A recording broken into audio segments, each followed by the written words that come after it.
questa mattina non vorrei parlare tanto del nostro papino Francesco, così lo chiamavamo noi con il mondo dei fragili, era il nostro papino e io non dimenticherò mai la fortuna che ho avuto di incontrarlo a Sala Nervi in occasione della giornata dei banchi alimentari mondiali, quello sguardo che va oltre lo sguardo veramente che ti fa capire che lui veramente ti sta guardando e ti sta dicendo qualcosa.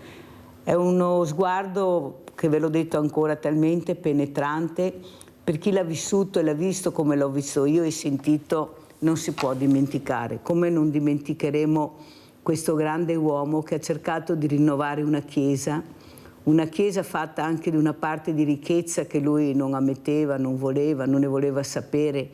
Questo Papa che girava con la borsa, con questi scarponi, che usciva tranquillamente senza preoccuparsi di chi era veramente e il potere che aveva, ma lui si sentiva uno di noi perché lui era uno di noi. Lui sapeva cosa vuol dire non avere niente, povertà, toccato con mano le favela.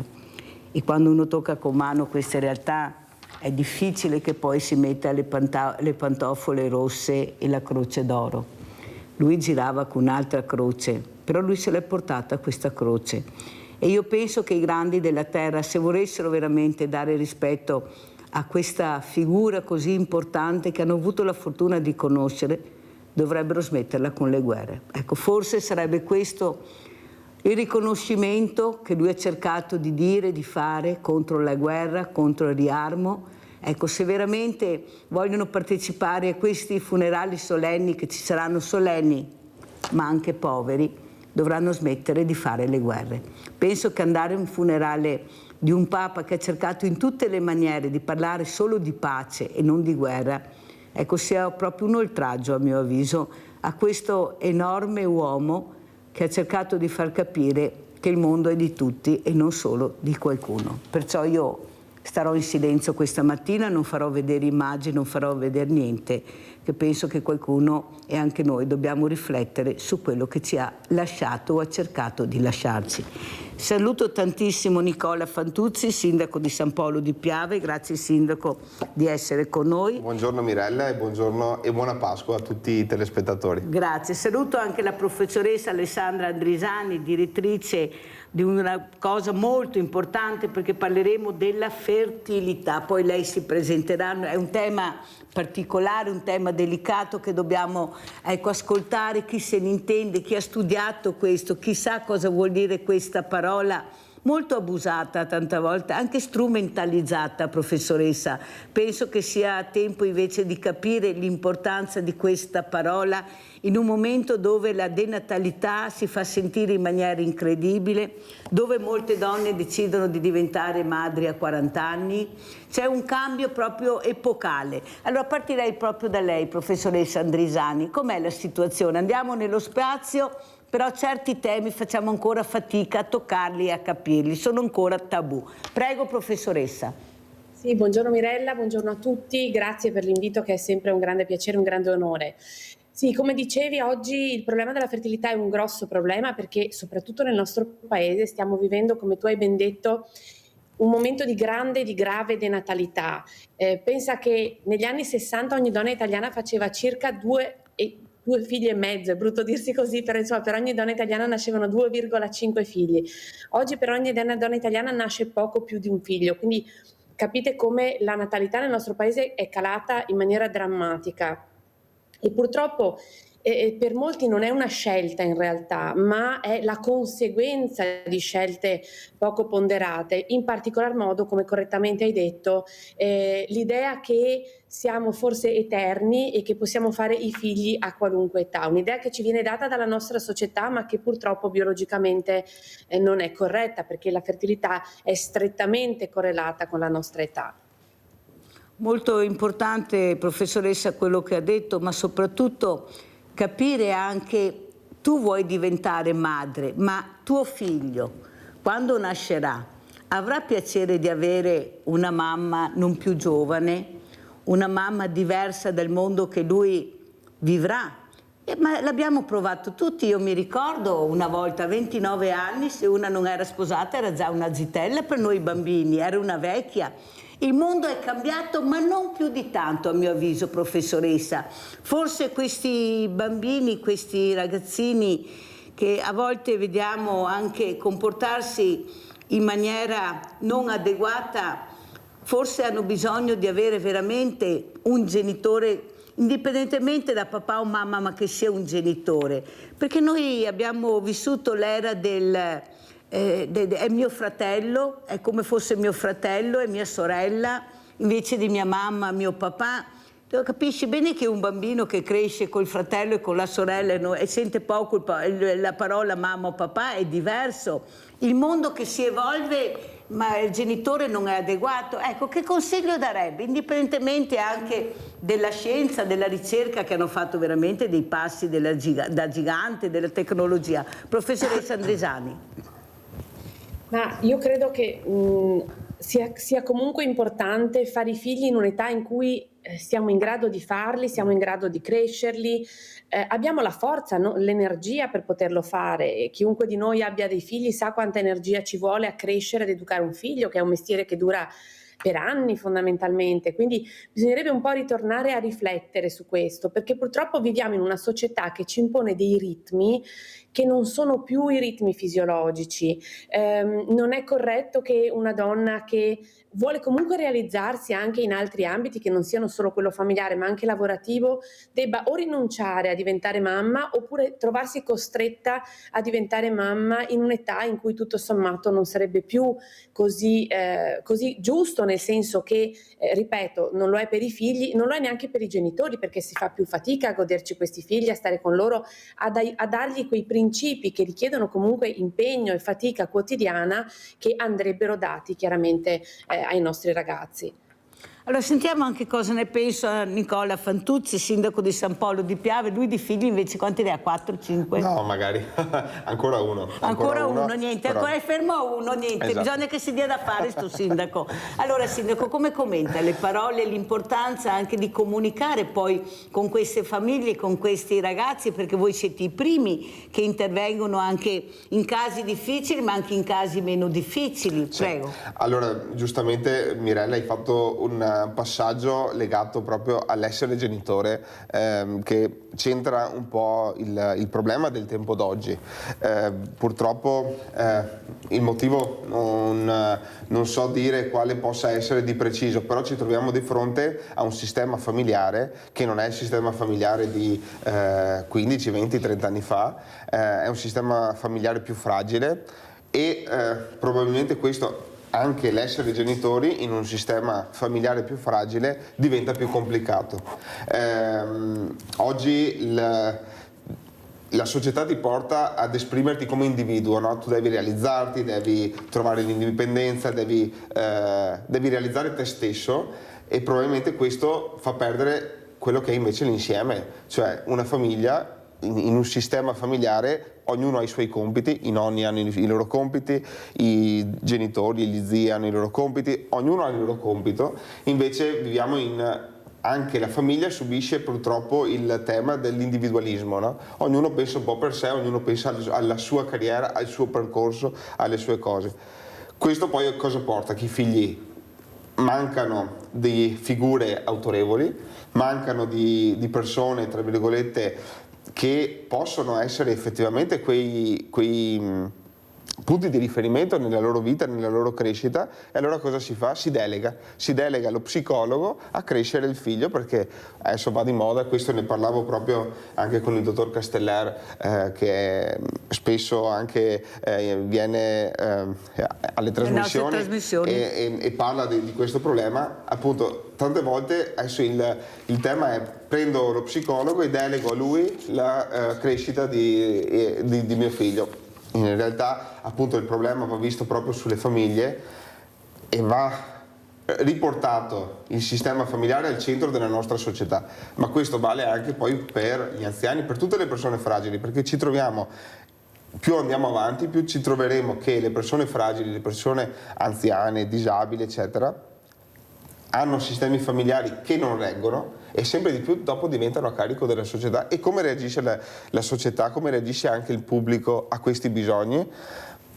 Per ora senza grandi risposte, questo è purtroppo il tema. Quindi diciamo è un tema grande, è un tema che si innesca in tante dinamiche, andando un po' a tra virgolette puntare i riflettori. Il sistema familiare è quello che deve essere tra virgolette salvaguardato, e bisogna aiutare anche le giovani coppie e i giovani genitori a essere genitori, come i nonni devono fare i nonni, e non fare l'influencer a 60 anni magari, no? Oddio, tanti nonni avrebbero avuto piacere di fare i nonni, ma purtroppo per qualcuno erano un peso, erano anche un impegno importante, e vediamo Certo. dove li ritroviamo questi nonni. Però il Sud è già diverso, al Sud hanno molto più rispetto di questa figura, dobbiamo dirlo perché è una verità. Ci sono delle RSA molto meno rispetto a quello che è successo qui al Nord, dove questi nonni, questi scrigni magici hanno veramente dato, e forse non abbiamo dato loro il rispetto che dovevamo dare. Forse anche fare gli asili all'interno delle RSA, ecco, farli crescere assieme, perché non tutti i nonni hanno dei problemi fisici che non possono veramente, ecco, essere vicini a questi bambini, a queste creature che forse non li troveremo a 14-15 anni poi nelle strade, perché loro sapevano fare, i nonni sapevano dare il bastone e la carota nella maniera giusta. Abbiamo il nostro Rinaldo, vai Rinaldo! Ciao Mirella, Ciao. sono i tuoi ospiti. Innanzitutto è il discorso della natalità, è una cretinata, perché Mirella, una volta mi sono sposato a 24 anni, a 30 che avevo già 3 figli, ma è bello della vita, di creare, adesso che erano 82 anni, 81, va bene, con i figli che mi viene in casa, che mi porto al uovo, i fiori che mi sta Dio, ma impariamo dalla natura, e la natura fa un frutto a taglione. Tanto se è vero che primizie, si chiama primizie, tutta roba che fa sera, via andate, non è buona da niente, non ha nessun gusto, è la vita, i fiori dei compagni, bisogna che ti dati a una certa età per avere il tempo di educarli, farli crescere, goderli, perché i fiori anche ti godi, perché se è bello magari, non so, qui sei più grandetti, ti porti in montagna insieme, andi in spiaggia, dove corri, e è la vita. È un passo che ti fa nella vita, ma è una gioia. Invece adesso vuoi sposarsi a 50 anni, a 60 anni, a 60 anni c'è ora che sia noi e a moglie, cosa ti insegna? Voglio dire Mirella, è roba naturali, non che c'è nessun problema a sposarsi e far nascere fiori. C'è l'egoismo che ti porta a dire no, aspettiamo un altro do, ma aspettiamo cosa? È un'assurdità. Dopo tutti i problemi, non c'è vero niente che c'è problemi, perché dove che mangia uno, mangia due, mangia tre, mi ha sempre detto i nostri vecchi, quando che non vedeva niente, no adesso, faceva 10 12 fiori, gli serviva per la campagna, per la lavoro che aveva. Adesso che si smenterà tutto, siamo diventati altra gente, non siamo più persone degne di essere chiamate persone. Perché come ti fa fare un figlio a 60 anni, quando che ti sei nonna, che ti hanno 80 anni, e il figlio che ne ha disdotto? È una vergogna, Mirella, è proprio l'egoismo della gente di tutti questi problemi. Ma dove sono questi problemi? Adesso per Pasqua si andrà via 16 milioni di persone, dove è il problema?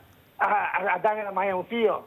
Ma andiamo a Doro, in ferie, partite a Bassan, adesso va ai Seychelles, va ai Bahamas, va in America, va di qua, va di là. Dove c'è il problema? Da avere 2 o 3 fiori, che c'è una gioia per i fiori. Dove c'è il problema? C'è anche il problema, caro Rinaldo. Grazie Rinaldo. Allora andiamo a vedere il video che ha mandato la professoressa Andrisani, PMA. Andiamo a vedere, poi lei ci spiegherà.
prima di sentire la professoressa Andresani vorrei sentire anche un uomo, è il nostro sindaco. Ecco, cosa ne pensa di questo video che abbiamo visto, di questa donna, qui una figura femminile che sta cercando, grazie alla ricerca e alla scienza, di portare avanti questa fertilità? Prego. Sì, diciamo che appunto va fatto un plauso davvero a tutte le persone che si dedicano a questo tipo di attività.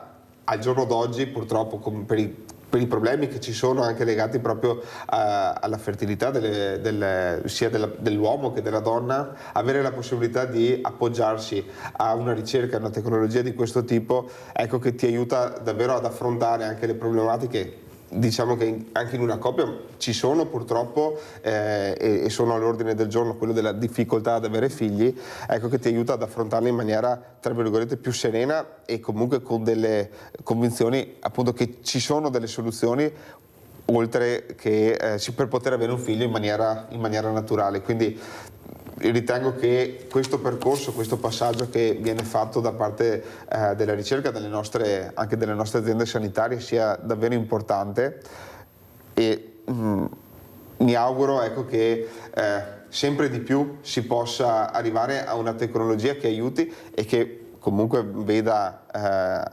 sempre la sfera, no, familiare dell'individuo, della persona al centro e non, appunto, come dicevi anche tu prima, con il rischio che questo diventi come mercificazione, ecco, perché poi sarebbe sbagliato. Abbiamo Giusy da Dosson, vai Giusy. Ciao Mirella, buongiorno ai tuoi ospiti. Allora Mirella, i grandi capi di Stato che sono complici di queste guerre non dovrebbero neanche scomporsi con la presenza a questo funerale, non avendo mai ascoltato la voce del Papa di turno Francesco. Non dovrebbero neanche presentarsi, altro che vengono quelli dell'America e quelli della Cina, ma finché sono in guerra cosa vengono a fare qui? Ci ammazzano tutti, Mirella, ci ammazzano tutti, vi saluto. Abbiamo sentito le riflessioni di Giusy, prego professoressa Andresani, quello che abbiamo visto è una cosa importante, avete visto la ricerca, la scienza, la tecnologia che ci fa toccare con mano, ma soprattutto anche vincere quella paura, non so, non conosco, noi abbiamo bisogno di vedere, di capire quello che succede anche nel nostro corpo. Prego professoressa.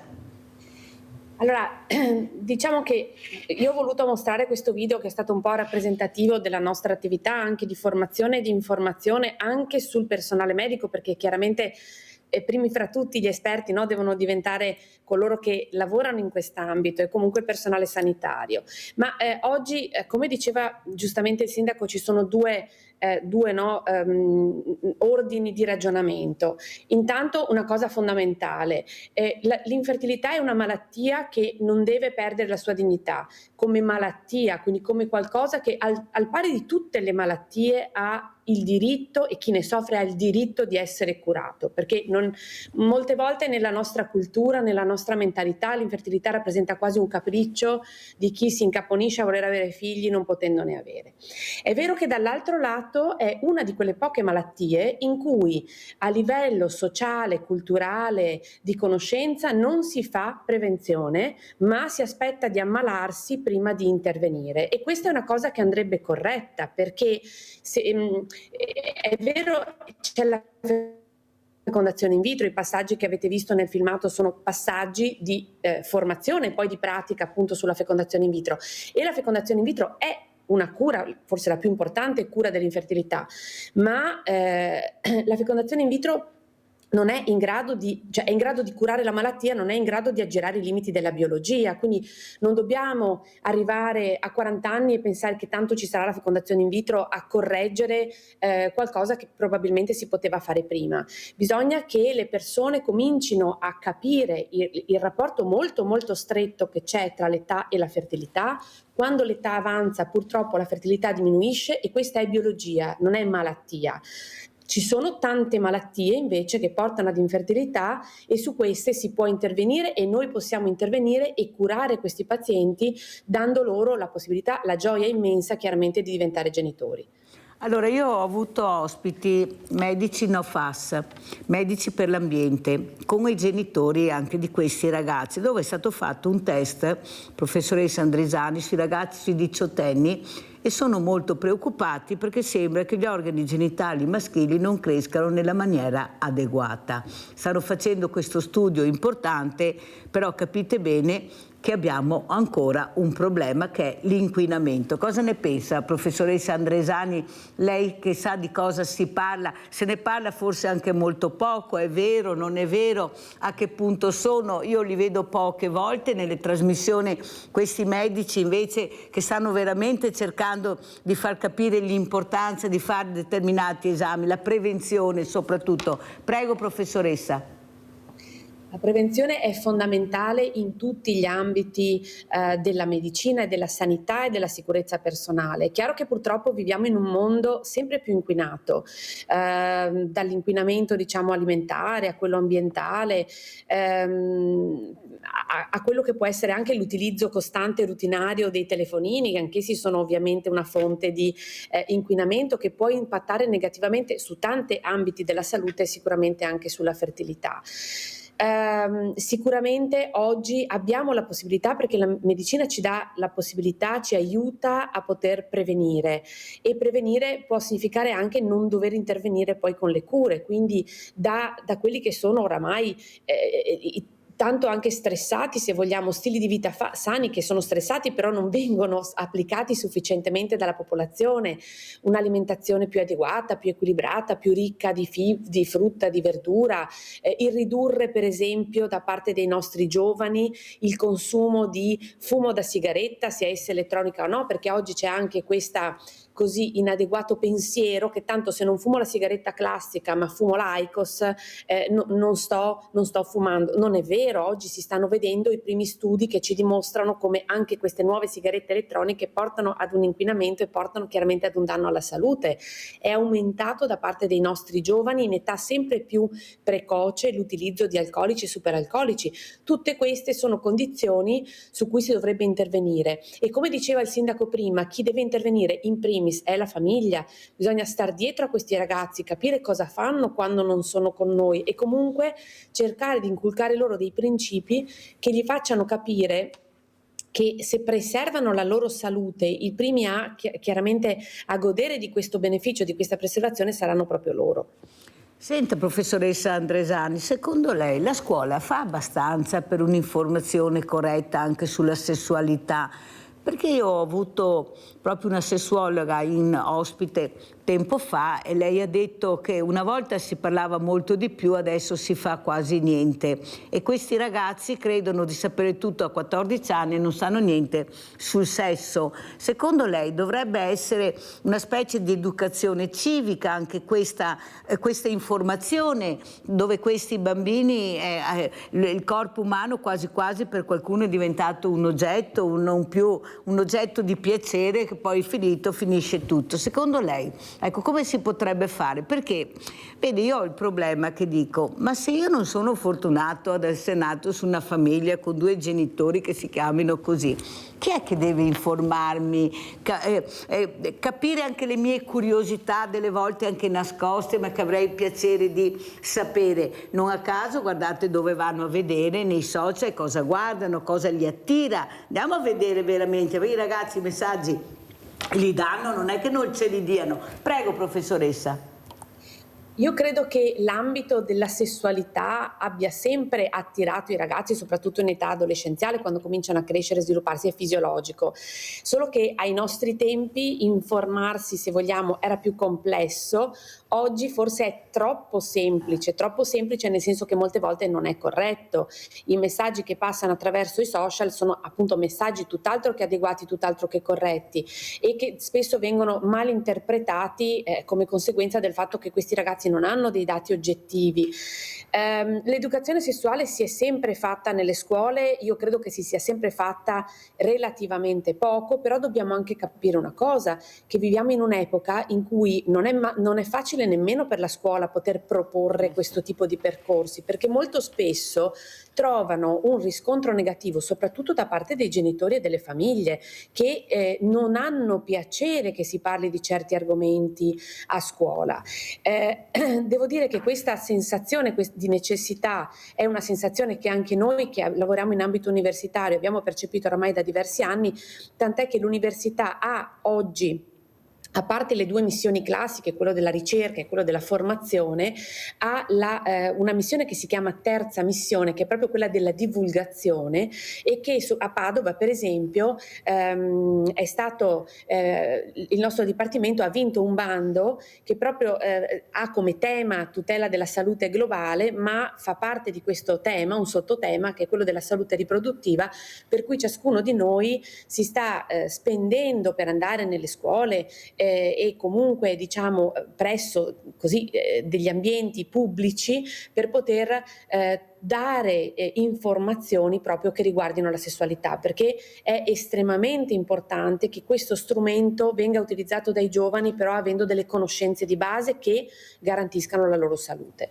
Allora, vediamo invece cosa fa il sindaco di San Polo, che veramente sta cercando di dare il massimo per cercare proprio di far capire l'importanza di stare assieme, di capire, ecco, di fare anche movimento che è salutare, esatto, in un momento veramente dove parliamo molto anche di obesità infantile. Andiamo a vedere ancora questo video, corsa podistica a Rai di San Polo, un paese bellissimo, proprio un borgo fantastico. Andiamo a vedere. Eccola qua la locandina.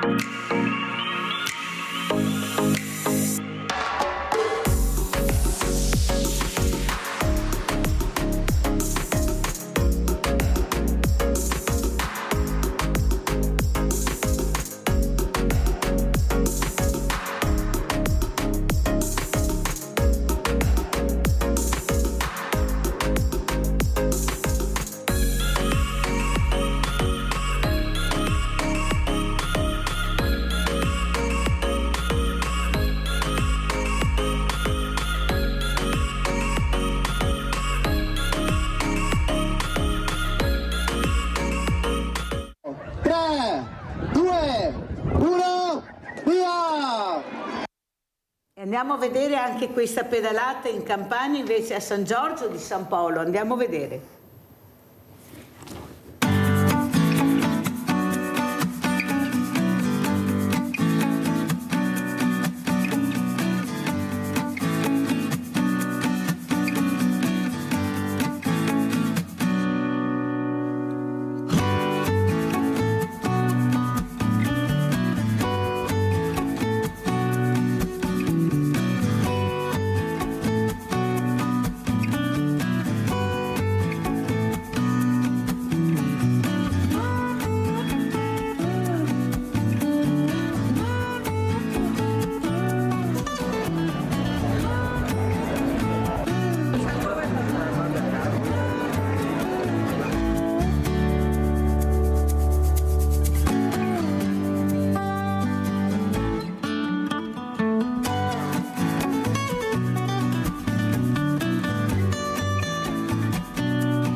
Allora, quello che si nota, Sindaco, e la ringrazio per aver mandato questi video, vedremo anche, e stiamo vedendo le locandine, l'importanza di far capire alle persone di uscire, di stare assieme, di stare in allegria, di staccare quella maledetta spina che delle volte ci fa rinchiudere nelle case. Io delle volte faccio dei giri, Sindaco, e vedo giardini bellissimi, non che sia una persona fuori, neanche se, cioè noi ci chiudiamo in casa, bel tempo, inutile che vengono a dire ma piove, no, Assolutamente no. Noi abbiamo case, posti bellissimi con giardini, se te trovi una persona fuori ti do un premio. Ecco, però quando si organizzano eventi nei municipi e anche nei centri storici e non solo, anche nei paesi, la gente risponde. Allora bisogna puntare più su questo, magari non solo sabato e domenica, magari durante anche la settimana non farebbe male. Prego. Esatto. Beh, diciamo che primavera, no, è tempo di risveglio della natura, risveglio anche appunto delle persone, dell'attività delle persone. Il fatto che le giornate siano più lunghe, ci siano appunto belle temperature e ci sia il bel sole, deve essere uno stimolo appunto per uscire, per andare fuori. Chiaro che poi questi eventi soprattutto, di cui io ringrazio davvero le associazioni del nostro paese, perché tutto questo noi, tra virgolette, come amministrazione supportiamo, siamo vicini a loro nelle organizzazioni, nei permessi eccetera che servono per fare tutte le manifestazioni, però se non ci fossero le associazioni dietro che promuovono il proprio territorio e promuovono la socialità tra le persone, faremo davvero tanta fatica. Quindi il primo ringraziamento va a loro, l'associazione La Torre di Rai per quanto riguarda la camminata del 18 maggio, è una camminata che ormai quest'anno arriva alla 10ª edizione, quindi sta prendendo anche un po' di storicità, come si suol dire, che promuove il territorio comunque agricolo, di campagna che noi abbiamo prevalente nella nostra cittadina, con la Torre di Rai, che è questa torre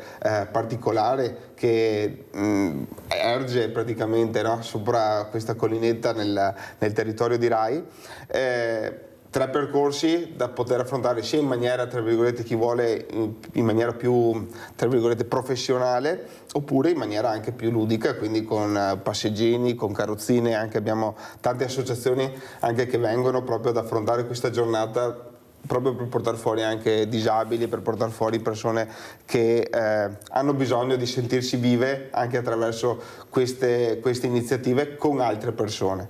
E poi l'associazione Gruppo per San Giorgio, che organizza questa pedalata, che questo ormai è un evento che si ripete da parecchi anni, quindi storico. L'associazione ha come suo obiettivo principale la valorizzazione della chiesetta di San Giorgio, che è una chiesetta che consiglio a tutti di venire a visitare almeno una volta nella vita, se sono di passaggio a San Polo di Piave. È sempre aperta perché l'associazione tiene aperta tutti i giorni, dalla mattina fino alla sera, e tiene aperta la possibilità alle persone di visitare questa chiesetta dove all'interno ci sono dei dipinti davvero particolari, e organizza anche queste situazioni anche qui di promozione territoriale, ma soprattutto di stare insieme facendo anche un po' di buona attività fisica.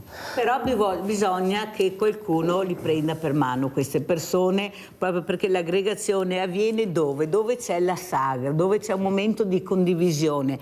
Specialmente questi stand che sono sempre strapieni daranno pure un messaggio, vuol dire che la gente ha piacere di stare assieme, di condividere, di mangiare assieme. Noi abbiamo questo, non c'è niente da fare, i nostri gusti sono quelli. L'essere umano per antonomasia è una figura che ha bisogno di socializzare. Nessuno può raccontare la favola che si sta meglio da soli. No, l'essere umano ha bisogno di essere insieme a qualcun altro per poter appunto ampliare le proprie capacità e le proprie emozioni. Dobbiamo lavorare su questo. Noi, soprattutto dopo il Covid, ci siamo prefissi questo obiettivo, quello di creare momenti di aggregazione, creare momenti di condivisione. Partiremo la prossima settimana, il sabato 26 e domenica 27 aprile, con la fiera di primavera sull'Ia, perché noi abbiamo questo fiume di Risorgiva che nasce a San Polo. Che si chiama la Lia, non il Lia. La Lia, esatto. Nasce sul parco del Gambrinus, ristorante di San Polo di Piave, e da lì poi arriva fino al Monticano. E sabato faremo una camminata naturalistica proprio lungo le sponde di questo fiume. Andremo fino alla chiesa di Templari, che è nel comune vicino di Ormelle, e poi ritorneremo e faremo una cena assieme. Uscite veramente. Usciamo, che vi fa star bene, uscire fa star bene. Abbiamo Gabriella da Mogliano, vai Gabriella. Buongiorno, e tante grazie per tutto quello che fa. La nuova generazione bisogna cercare di capirla, ma anche bisogna cercare di correggerla, perché sta esagerando. L'altro giorno hanno detto che hanno picchiato un disabile e l'hanno tirato giù col telefonino. È una vergogna immane. Grazie allora, Gabriella, hai ragione, però chi di dovere dovrebbe intervenire. Il sindaco sa come la penso, questi ragazzini hanno nomi e cognomi, quasi sempre sono i soliti perché si conoscono, perciò qualcuno dovrà pur fermarli, sindaco, perché non è mica possibile. Certo. Però vorrei andare dalla professoressa Andresani perché il tempo corre e dobbiamo andare anche in pubblicità. Si parlava appunto di aggregazione, che però se tu esci anche lo stress della quotidianità che magari non sopporti più, ti fa chiudere più in te stessa, crea anche problemi. Cosa dice? Quanto importante è invece psicologicamente essere rilassati? Sono diventata mamma dopo tanti anni, quando non pensavo più di diventare mamma, sono diventata mamma. Ma cosa succede? Pensate il nostro cervello, perché parte tutto da là. Quanto importante è proprio capire l'importanza di vivere tranquilli, senza uno stress enorme. Prego, professoressa. Allora, sicuramente lo stress purtroppo fa parte del problema. Stress non è qualcosa di astratto, no? Lo stress è qualcosa che fa sì che il nostro surrene produca degli ormoni e questi ormoni in qualche modo entrano in conflitto con gli ormoni prodotti dagli organi della riproduzione, quindi li fanno funzionare male. Sicuramente vivere più sereni aiuta la fertilità, ma soprattutto perché vivere più sereni aiuta a vivere momenti di intimità all'interno della coppia. La coppia stressata si trova la sera a casa e non ha nemmeno voglia di guardare la televisione, quindi sicuramente la tranquillità, la serenità aiutano a vivere una vita migliore in tutti i sensi, e la nostra società in questo senso non è di grande aiuto, perché è una società in cui lo stress è un po' all'ordine del giorno. Professoressa Andresani, io ho avuto ospite il dottor Busato del primario di ginecologia a Treviso. Mi ricordo che durante appunto questa grande pandemia lui sperava molto nelle nascite. Diceva, ma chissà che magari avvenga il miracolo, che la gente, le persone si rendono conto di questa bellissima cosa che è l'atto sessuale fatto con amore, con tranquillità, non si va a lavorare, si è a casa. È ritornato distrutto, cioè peggio di prima di quando l'aveva detto.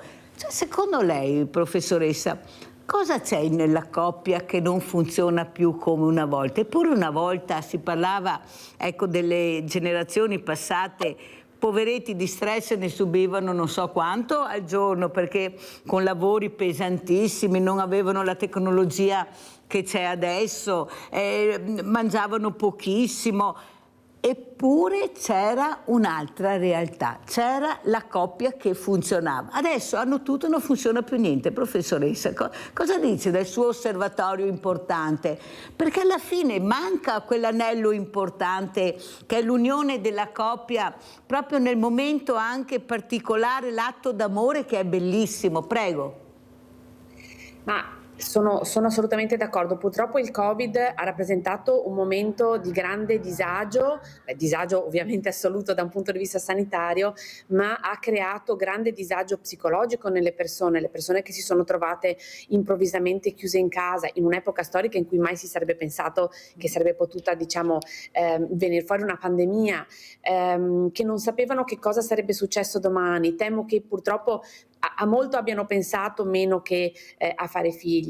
Poi forse purtroppo ci si è trovati nell'obbligo di dover interagire, no? Le interazioni personali oggi, nell'epoca dei social, sono molto molto ridotte. Pensiamo ai giovani che molto spesso non si trovano fuori in giardino a giocare come facevamo noi, ma anche se sono uno accanto all'altro all'interno della stessa stanza, comunicano tra loro attraverso il telefonino, quindi questo ha portato ad un cambiamento radicale nelle relazioni sociali. E poi c'è questa percezione dello stress, il sindaco diceva prima una cosa corretta, non siamo più in grado di affrontare nessuna minima criticità perché ci affidiamo sempre a qualcosa di esterno, lo psicologo, il medico, comunque il supporto. Questo non è di grande aiuto neanche nella coppia, per cui alla fine se qualcosa non va come dovrebbe andare fin da subito ci si affida al medico pensando di avere un problema, ma io passo molto tempo quando parlo con le coppie che vengono in visita presso la nostra struttura a stressare il concetto e l'importanza di vivere la vita di coppia indipendentemente dalla gravidanza o dalla non gravidanza, perché questo fa parte anche dell'essere una coppia solida e dell'essere una coppia sana. Purtroppo è un grossissimo problema. Pubblicità.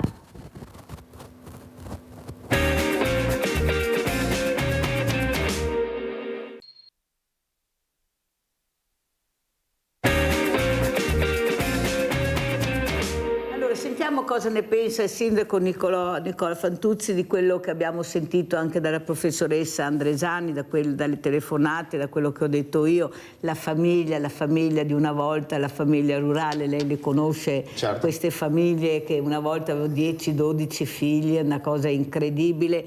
Queste donne che, come diceva il sindaco, ma che donne, quali donne e come venivano trattate queste donne poverette, quasi costrette più di qualche volta, ecco, esatto. a subire questa violenza, però il figlio cresceva senza nessun problema. Prego. Sì. Diciamo che appunto questa mattina si stanno davvero sviluppando discorsi molto interessanti e molto anche ampi nel confronto tra la famiglia di oggi e la famiglia di ieri, tra virgolette, quindi quello che era il ruolo della donna anche, e perché le famiglie duravano una volta invece oggi invece sembra che durino meno. Ecco, ci sono tanti aspetti, sicuramente il mondo è cambiato, le leggi sono cambiate, però non è che si stava meglio una volta. Ecco, magari penso che anche i telespettatori, le telespettatrici un po' più meno giovani, diciamo, possono avere ben chiaro anche quello che era il sistema purtroppo che teneva in piedi le famiglie una volta. La donna era centrale nella tenuta familiare, no? Purtroppo la donna era a servizio, tra virgolette, del marito e tante volte appunto le gravidanze non erano proprio così cercate, ma magari arrivavano e dovevano comunque portarle avanti, come dicevi giustamente, e la donna si trovava comunque a sostenere quello che era l'impianto della famiglia. Fortunatamente oggi non è così, fortunatamente oggi la donna ha un ruolo, tra virgolette, principale e anche paritario, no? Nella coppia rispetto al marito, però forse questa emancipazione della donna ha portato un attimo, perché l'uomo è rimasto sempre quello, ha portato ad esserci un equilibrio diverso. Oggi probabilmente la donna rimane sempre centrale nell'equilibrio di una famiglia, nell'equilibrio di quello che è anche un'educazione nei figli. La madre è sempre la madre, purtroppo che dir si voglia non si può uscire da questo concetto. Probabilmente ci vogliono anche delle politiche, ci vuole una società che riconosca alla donna questo tipo di ruolo fondamentale sia dal punto di vista familiare, quindi di crescita e di tenuta della famiglia, sia anche dal punto di vista della riuscita personale. Ecco, riuscire a trovare l'equilibrio nel far coincidere le due cose è la partita vincente. Purtroppo ci sono le derive come appunto quella che diceva prima del periodo del Covid, che poteva essere un momento in cui la coppia si ritrovava perché non c'erano più gli impegni, o meglio, eri costretto anche a stare a casa, quindi diciamo avevi più tempo da passare in libertà anche a livello di coppia, e invece si è trasformato in un aumento anche delle denunce per violenze domestiche, e quindi ecco che si capisce un attimino che la società ha delle difficoltà e il sistema familiare ha delle difficoltà. Sono convinto, come diceva prima anche la dottoressa, la prevenzione, bisogna parlare alle nuove generazioni, la conoscenza porta a eseguire poi e a risolvere i problemi.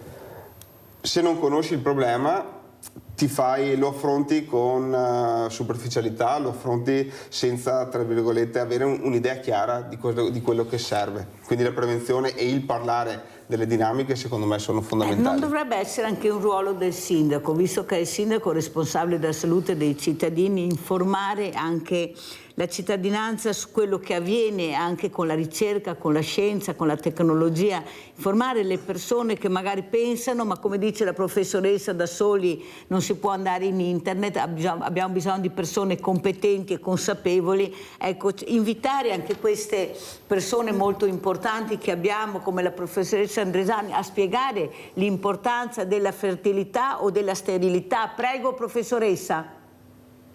Ma sì, bisognerebbe che diciamo a tutti i livelli si parlasse di questo problema, perché logicamente il medico diventa già qualcuno, no, che viene visto quando c'è bisogno di cure. Sicuramente poi ci sono delle figure che sono delle figure pubbliche che possono in qualche modo aiutare, no, la divulgazione, ma così come dicevamo prima la scuola, cioè bisognerebbe poter parlare di questi problemi senza che ci fossero dei tabù, un po' a tutti i livelli, perché come diceva veramente il sindaco, a cui faccio i complimenti, perché devo dire che oltre ad essere ovviamente un sindaco giovane, quindi probabilmente anche questo aiuta, mi sembra una persona che è in grado di parlare in maniera semplice, cioè trasmette molto bene i messaggi, quindi è una cosa credo che sia fondamentale, non tutti i sindaci sono così. Grazie. Ma no, niente, è veramente un complimento di cuore. E quando le persone sanno e sono consapevoli, possono effettuare delle scelte ponderate. Io oggi, alle volte, mi vedo ancora arrivare delle donne che purtroppo magari hanno già più di 40 anni e quando io dico loro che il problema diventa un problema di età, non più di malattia, e che quindi io faccio difficoltà a dare loro una mano, loro mi guardano veramente con degli occhi come per chiedersi ma che cosa mi sta dicendo, perché mi dice queste cose. E lì allora subentra tutta una sensazione che va dal senso di colpa a inadeguatezza, che non è bello, non è bello per me dare questa comunicazione, non è bello ovviamente per il paziente riceverla. Io credo che se ci fosse la possibilità di far capire prima queste cose, perché Mirella, oggi viviamo in un'epoca che comunque nel bene e nel male è un'epoca di grande benessere, quindi c'è proprio una dicotomia tra quella che è l'età percepita e l'età biologica. Oggi non si può dire ad una donna di 40 anni che non è più giovane, perché in realtà socialmente non è così e la donna non si sente così, tanto più quanto una donna magari è attiva, si sente realizzata nella sua vita personale e professionale, tanto più la donna si sente giovane. Però purtroppo la biologia non è mai cambiata e purtroppo il massimo della fertilità le nostre donne ce l'hanno tra i 20 e i 30 anni. Questa è una cosa che non si può cambiare. Dopo i 35 anni la fertilità si riduce, questa è una cosa che non si può cambiare. Se le persone cominciassero a capire tutto questo, probabilmente un po' questo fenomeno si invertirebbe e si comincerebbe a ragionare di più su questi dati, diciamo, che non rimarrebbero così dati detti così dai medici una volta ogni tanto. Il mondo del volontariato, professoressa, sta cercando di fare la sua parte, abbiamo delle associazioni che si occupano anche di questo, che cercano anche di intervenire, però non basta come dice lei. Ecco, bisogna che l'informazione arrivi molto presto a questi ragazzi, ecco, soprattutto nelle scuole, ma anche all'esterno delle scuole. E qua, ecco qua, il ruolo dei sindaci. Perché vede, sindaco, io mi ritrovo che abbiamo una montagna di cose che vi riguardano, però ve ne parlate tra di voi, solo con voi ed esclusivamente tra sindaci e poi non vediamo il risultato. Ad esempio sto parlando con lei degli ATS, che neanche voi capite bene come funzioneranno e quando funzioneranno, ma si continua a creare nuovi carrozzoni invece magari di fare un carrozzone buono che magari aiuti anche la professoressa Andresani a non dire alle donne a 40 anni perché non puoi diventare mamma a questa età. Io posso anche fartelo fare, però non è che sia la cosa migliore da fare a questa età. Forse dovremmo iniziare prima, sindaco, quando si trova così, dite le persone che sentite, le persone competenti, quali sono le necessità del territorio anche per quanto riguarda l'informazione sessuale. Prego. Sì, allora diciamo che fare il sindaco è impegnativo e come hai detto Mirella giustamente prende tantissimi argomenti e spazia da situazioni appunto di problematiche sui giovani, problematiche sugli anziani, problematiche sulle famiglie, problematiche sulla gestione quotidiana del trovare una casa, del trovare un lavoro, quindi siamo davvero in balia, tra virgolette, di tante problematiche. Ogni tanto appunto cosa bisogna fare? Cercare di fare un po' di reset e mettere in ordine punto per punto un po' le varie situazioni. Hai accennato agli ambiti sociali, che sono praticamente la nuova struttura che prenderà forma dal prossimo anno per quanto riguarda i servizi socioassistenziali. Visto che una S verrà tolta alle ULSS, esatto. Giusto? Quello oggi, come oggi, sappiamo che è un percorso obbligato, perché appunto c'è una legge del 2003-2004, mi pare, che obbliga sostanzialmente ad andare in questa direzione. La Regione Veneto lo recepisce l'anno scorso e quindi inizia tutto l'iter per creare questi nuovi ambiti. Cioè del 2003 c'era questa normativa, diciamo, però messa dalla Regione Veneto nel 2024 a posto. Non perché siamo comunque gli ultimi a metterla a terra in maniera, tra virgolette, effettiva, però in realtà la Regione Veneto già a suo tempo aveva, appunto, con il sistema sociosanitario, aveva creato una sorta di situazione che comunque andava in questa direzione. Oggi appunto ci troviamo comunque a dover creare queste nuove strutture.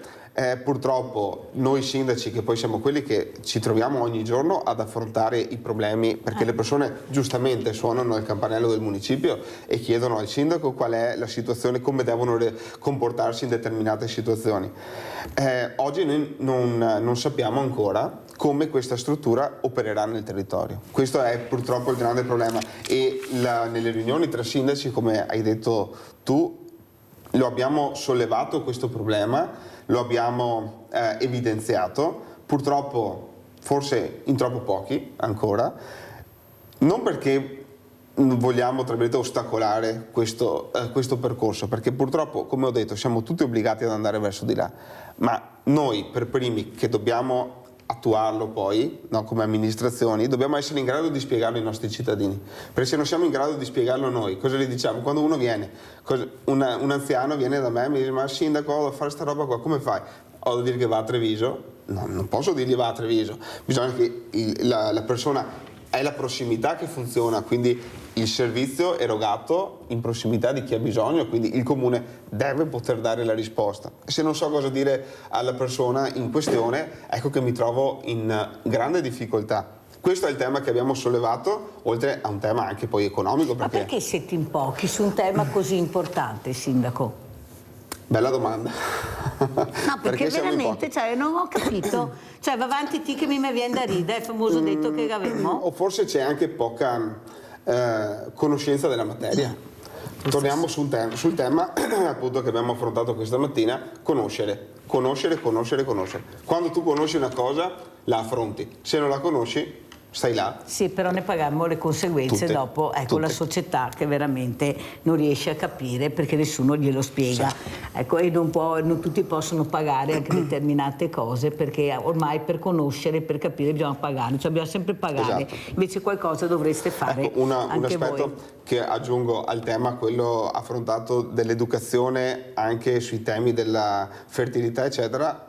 Un altro tema che è importante, che va portato avanti assieme, parallelamente, è il tema dell'affettività, no? Quindi conoscere sì il meccanismo, tra virgolette, biologico, no? Che costituisce le persone, ma dall'altra parte anche l'educazione al sentimento, perché la questione di educarsi sui social, educarsi sul web, porta anche a un annullamento di quello che è la parte affettiva e sentimentale, e poi di conseguenza diventa una gestione tra oggetti, e quindi se mi serve ti uso, se non mi servi ti picchio. No, non deve passare questo tipo di educazione. Bisogna fare prevenzione, come ha detto la professoressa Andresani. Allora, vediamo queste due locandine della regia che ha trovato. Vediamo, sindaco, qui allora la famosa camminata, prego. Esatto, come dicevo prima, da sabato partiamo, sabato 26 aprile facciamo questa camminata lungo il fiume, che poi andrà verso la chiesetta dei Templari di Tempio. Che abbiamo detto prima, appunto. Ci sarà sia un esperto il dottor Fausto Puzzobon,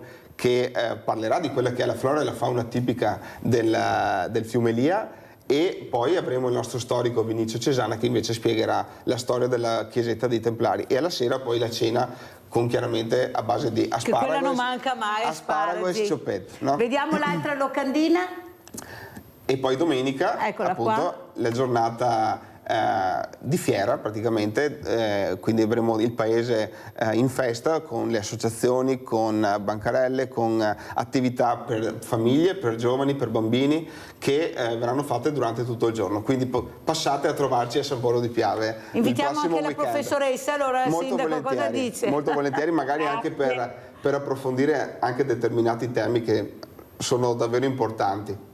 Allora sentiamo Grazie. come ci saluta la professoressa Andresani. Professoressa, ecco, con quale messaggio ci lascia questa mattina a Sveglia Veneti?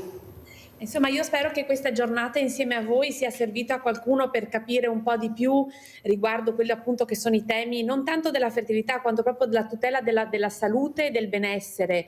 Credo che anche come Mirella fai sempre la possibilità di dare più punti di vista su uno stesso argomento serva a ritrovare, a dare un equilibrio a quell'argomento in maniera tale che sia visto proprio per quello che è, cioè una volontà di formare, di informare e di aiutare le persone a scegliere in maniera più consapevole. Grazie. Professoressa, io dopo di lei avrò la professoressa Angela Ferraro, che è una dirigente scolastica della Coletti di Treviso, è una dirigente sempre sul pezzo, sempre presente. Ecco, cosa vorrebbe dire a questa dirigente se adesso fosse al posto del sindaco Fantuzzi? Ecco, quale messaggio vorrebbe dare? A me piacerebbe che ci fosse più comunicazione anche tra noi e le scuole, perché si potessero creare appunto dei momenti di condivisione anche con gli studenti e come diceva prima il sindaco, ha fatto notare una cosa corretta: non si tratta solo di educare alla sessualità dal punto di vista biologico, ma anche dal punto di vista affettivo, e io credo che questo si possa ottenere attraverso incontri che coinvolgano più professionisti in maniera tale da far capire questo problema sotto tutti i suoi punti di vista e aiutare magari questi ragazzi anche a potersi aprire, a potersi esprimere, a poter fare delle domande, quindi dei momenti proprio di incontro, non di insegnamento. Non c'è bisogno di insegnare, bisogna poter parlare di questi argomenti e parlarne con una certa, diciamo, serenità, perché tanto nulla di male c'è, sono cose che fanno parte della vita. Grazie alla professoressa Alessandra Andresani, grazie al sindaco Nicola Fantuzzi di San Polo di Piave, grazie pubblicità.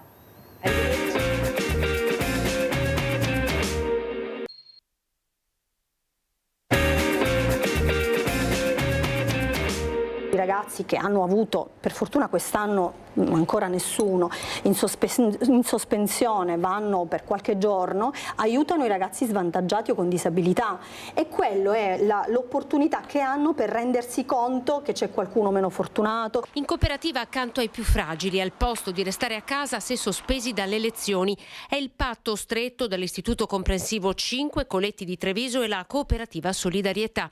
Sono 12 ragazzi delle scuole medie negli ultimi 3 anni afferenti all'Istituto 5 che una volta sospesi per provvedimento disciplinare hanno potuto fare questa esperienza dall'alto valore formativo. Fanno lavori socialmente utili, si possono fare tante di queste cose e loro hanno l'occasione di provare una cosa sconosciuta anche agli adulti che si chiama empatia. Ragazzi che si sono resi protagonisti di comportamenti pesanti nei confronti dei loro compagni, bulli, che spesso nel gruppo trovano il riconoscimento che ne alimenta gli intenti. L'ebbrezza che loro sentono in quel momento di sentire di avere un potere su una piazza, su una via, su un gruppo, e sentirsi gruppo è quello su cui agire. La cifra di una fragilità immensa di questa generazione che tenta di sentirsi un qualcuno all'interno di un gruppo, umiliando, bullizzando, maltrattando l'altro e anche compiendo reati. Reati come l'ultima rapina commessa a Treviso alla stazione delle Corriere ai danni di un 15enne da parte di un coetaneo che gli ha portato via la giacca. Lo strumento dell'ebbrezza dell'avere, l'illusione di avere potere sull'altro,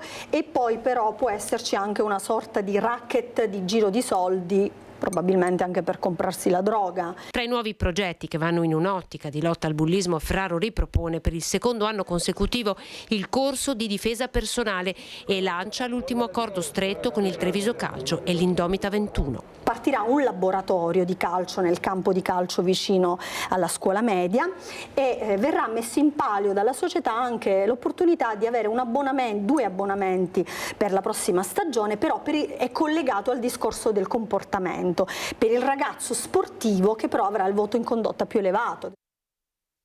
Io vorrei avere la professoressa Ferraro tutti i giorni qui con Mirella, perché veramente è una dirigente sul pezzo, una dirigente che sta cercando di mettere in atto tante cose, non solo una sola cosa, lo sport, l'empatia, l'educazione, il rispetto, facendo squadra con altre realtà anche del mondo del volontariato, l'importanza di fare squadra per colpire il branco, per colpire il bullo, però il branco è attorno a questo bullo e là bisogna lavorare. Allora grazie alla professoressa Angela Ferraro, dirigente scolastico Coletti Treviso, grazie anche, vediamo se c'è anche Adriana Manara, vice sindaco Ronco all'Adige Verona, eccola qua, buongiorno anche a lei. Buongiorno, non so con chi è assieme, ce lo presenti subito? Certo, allora vicino a me c'è Luigi Caglian che è il presidente della Proloco di Ronco all'Adige. Perfetto, allora siamo proprio in buona compagnia, grazie. Allora andrei subito dalla professoressa Ferraro, non so se lei ha seguito qualcosa che avevo prima la professoressa appunto Andrisani, che si parlava di fertilità, si parlava di quanto importante è fare prevenzione, parlarne non solo a casa anche ma nelle scuole di un tema così delicato. Ecco, ha lanciato questo messaggio: facciamo più squadra, perché io ho chiesto alla professoressa Andrisani se avesse la professoressa Ferraro adesso di fronte cosa chiederebbe: di fare più squadra, di parlare di più di un tema anche particolare, delicato, ma bisogna fare prevenzione fin da piccoli. Prego professoressa Ferraro. Sulla fertilità ancora non sono molto, corazzata, non stiamo facendo dei progetti, diciamo c'è il progetto affettività che invece è molto più importante, che è l'educazione alla relazionalità e anche alla sessualità differentemente coniugata se parliamo di scuola primaria o di scuola secondaria di primo grado. Ecco, questo invece è un progetto molto importante perché rientra nell'unicum che è lo scopo principale di tutte le agenzie educative, famiglia, scuola, istituzioni sociali, istituzioni religiose, dovrebbe essere quello di cercare di educare all'intelligenza emotiva, quindi a cercare di insegnare ai bambini e ai ragazzi di collocarsi in maniera opportuna nelle relazioni con gli altri, sia di tipo sentimentale sia di tipo amicale. Per cui io adesso stavo riguardando il servizio che avete mandato in onda adesso, perché prima non potevo essere collegata a vedere la trasmissione perché sono qui al lavoro in ufficio, e parlavate di nuovo di quello che questa scuola sta cercando di portare avanti, l'uso del volontariato, della peer education e dello sport come antidoti nella prevenzione del bullismo, ma la matrice, il comune denominatore è lo stesso rispetto al progetto affettività. Lo scopo è cercare di educare i ragazzini e le nuove generazioni all'empatia, all'intelligenza emotiva, perché il problema dei bulli è l'assenza totale di empatia. Loro non provano empatia nel momento in cui decidono di picchiare in gruppo un ragazzino o un adulto o filmare una ragazzina che si sente male piuttosto che chiamare il 118. Il problema è l'assenza di empatia e quindi è lì la lotta che tutte le agenzie educative, scuola inclusa, devono fare. Allora sentiamo anche cosa ne pensa Arianna Manara, vice sindaco Ronco dell'Adige, ecco, perché è là che ci si rivolge la famiglia, queste famiglie, questi genitori che delle volte veramente non sanno più che pesci pigliare, perché guardate che non sono tutte cattive famiglie e non sono tutti bravi ragazzi, purtroppo delle volte c'è la buona famiglia e c'è il cattivo ragazzo o viceversa. Eppure bisogna interagire, bisogna cercare, proprio come ha detto la professoressa Ferraro, di fare squadra, ecco, alternando anche il mondo del sociale, del volontariato. Prego Manara. Allora, noi tutti gli anni facciamo dei percorsi psicologici all'inizio dell'anno, febbraio-marzo, e li facciamo appunto per essere vicino ai genitori, per dare il nostro contributo, e tocchiamo proprio dal bambino dell'asilo al problema del ragazzo delle scuole elementari e anche delle medie. L'anno scorso abbiamo fatto proprio un percorso genitoriale, cioè abbiamo fatto una data 1, con proprio i genitori abbiamo costruito con la psicologa Finetto un percorso per la genitorialità, perché anche noi siamo convintissimi che il problema grosso sia l'empatia, l'empatia si insegna e di conseguenza abbiamo provato anche a fare questo percorso qua. Per essere d'aiuto anche a 2 o 3 genitori in tutto il paese, noi siamo un paese di 6.000 abitanti, comunque facciamo il nostro per appunto stare vicino ai genitori, che adesso è il ruolo più difficile che insomma si possa fare. Ecco, io volevo sentire anche il rappresentante della Proloco. Io ho tante Proloco, avrò anche il presidente regionale, mi sembra domani, delle Proloco. Cercare di coinvolgere di più i ragazzi, perché tutti si lamentano che non ci sono i ragazzi. Allora io, la penultima volta che ho avuto il presidente regionale, gli ho detto: forse dovete iniziare come si faceva una volta, andare a suonare i campanelli e dire: faccio questa festa, vieni con tuo figlio, con tua figlia, con tua moglie a darci una mano, perché ormai la mail non funziona più, non rispondono, non l'ho letta.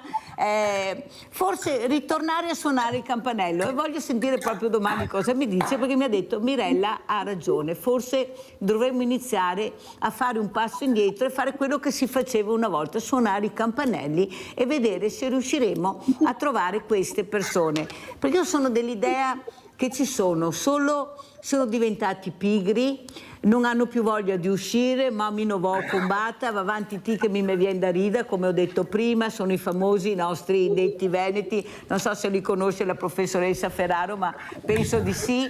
Forse bisognerà proprio fare questo, perché di fronte a una Proloco, a un sindaco che ti chiede di aiutarlo, guardandoti però in viso, suonando il tuo campanello e vedere anche com'è l'interno della casa, perché l'atmosfera si sente subito quando entri. Cosa ne pensa? Sentiamo, prego. Sì, vede, i giovani purtroppo hanno questa apatia, chiamiamola, e le nostre iniziative tendono spesso a includerli, anche se manca proprio, come dice lei, la voglia di mettersi in gioco. La realtà è che purtroppo dobbiamo convincerli proprio a suonare porta a porta, come dice lei, appunto perché si smuovono un po' dalla loro situazione. Le nostre iniziative cercano di andare anche in questa direzione, come le spiegherò più avanti. Abbiamo delle iniziative proprio volte per i giovani. Vediamo anche le locandine intanto che parla, così vediamo, perché sono tante, appunto.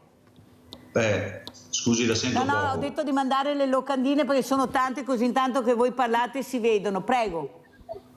Allora sì, che avevamo appunto fatto delle iniziative apposta, l'ultima che è nata lo scorso anno insieme alla consulta giovani del comune è proprio l'Adige Song Wave, che è una sorta di passeggiata lungo le rive dell'Adige, e abbiamo, ecco, infatti eccola qua, è una passeggiata che mescola arte, musica. C'è un po' musica soprattutto dei giovani locali, insomma, che hanno dei gruppi e che in qualche maniera tendono a chiamare fuori i giovani a fare questa piccola cosa, che può essere una passeggiata nel fiume, vicino al fiume, che abbiamo proprio qua a 2 passi, e mettersi tra virgolette in gioco. C'è da suonare, c'è da fare un po' di arte, un po' di teatro, un po' di cultura, diciamo, ecco. E questo è uno dei tentativi. Dopo il tentativo di coinvolgerli, ecco, nella rassegna teatrale. Nella rassegna abbiamo anche una compagnia teatrale giovanile che noi cerchiamo di aiutare in tutte le maniere qui a Ronco. Abbiamo dicevo prima, dei complessi anche cui diamo sempre spazio durante le nostre sagre, durante le nostre manifestazioni. Insomma, cerchiamo di coinvolgerli in qualche maniera. Già dentro la Proloco ci sono alcuni membri del direttivo che sono sotto i 30 anni, quindi è già una bella cosa che ci sia qualcuno che possa darci un ulteriore ricambio, ecco. Si vedono più ragazzini o ragazzine che partecipano a questi eventi? Prego.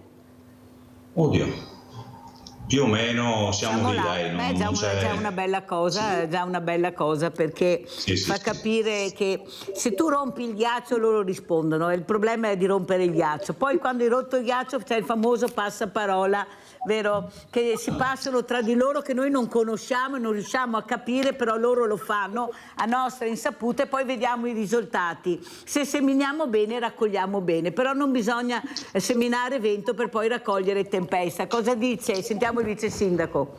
Sì, è proprio così, nel senso che si fa fatica a partire, poi quando ne arriva uno partono anche gli altri, è proprio questione di iniziare. Volevo dirle una cosa, adesso Luigi ha parlato della rassegna teatrale, noi facciamo la rassegna teatrale tutti gli anni, la facciamo a entrata libera, però c'è un'offerta all'entrata ogni anno, aiutiamo, ad esempio quest'anno abbiamo raccolto 2.500 euro per Ashanti Sana, che è un'associazione che aiuta i bambini in Kenya.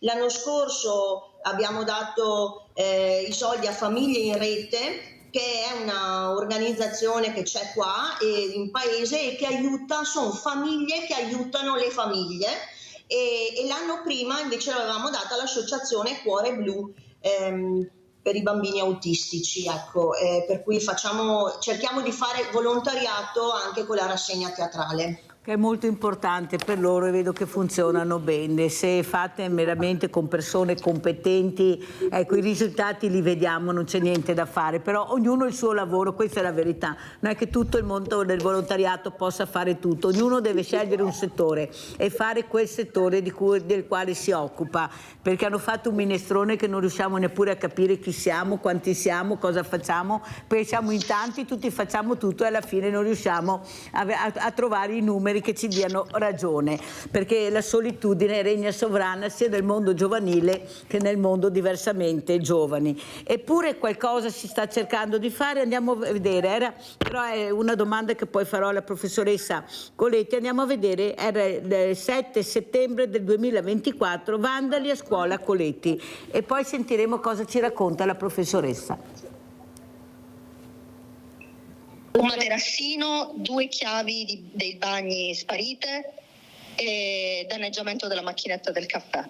Bagni sporchi, garze usate, chiavi sparite, 5 PC rubati. Le scuole del Trevigiano ancora nel mirino a pochi giorni dall'avvio delle scuole. All'istituto ex Bianchetti di via Norma Cossetto a Sant'Ambona l'amara sorpresa. Abbiamo avuto sicuramente traccia dell'ingresso di esterni estranei all'interno dei locali scolastici, tracce di, come posso dire, di sporcizia, di danneggiamento della macchinetta del caffè.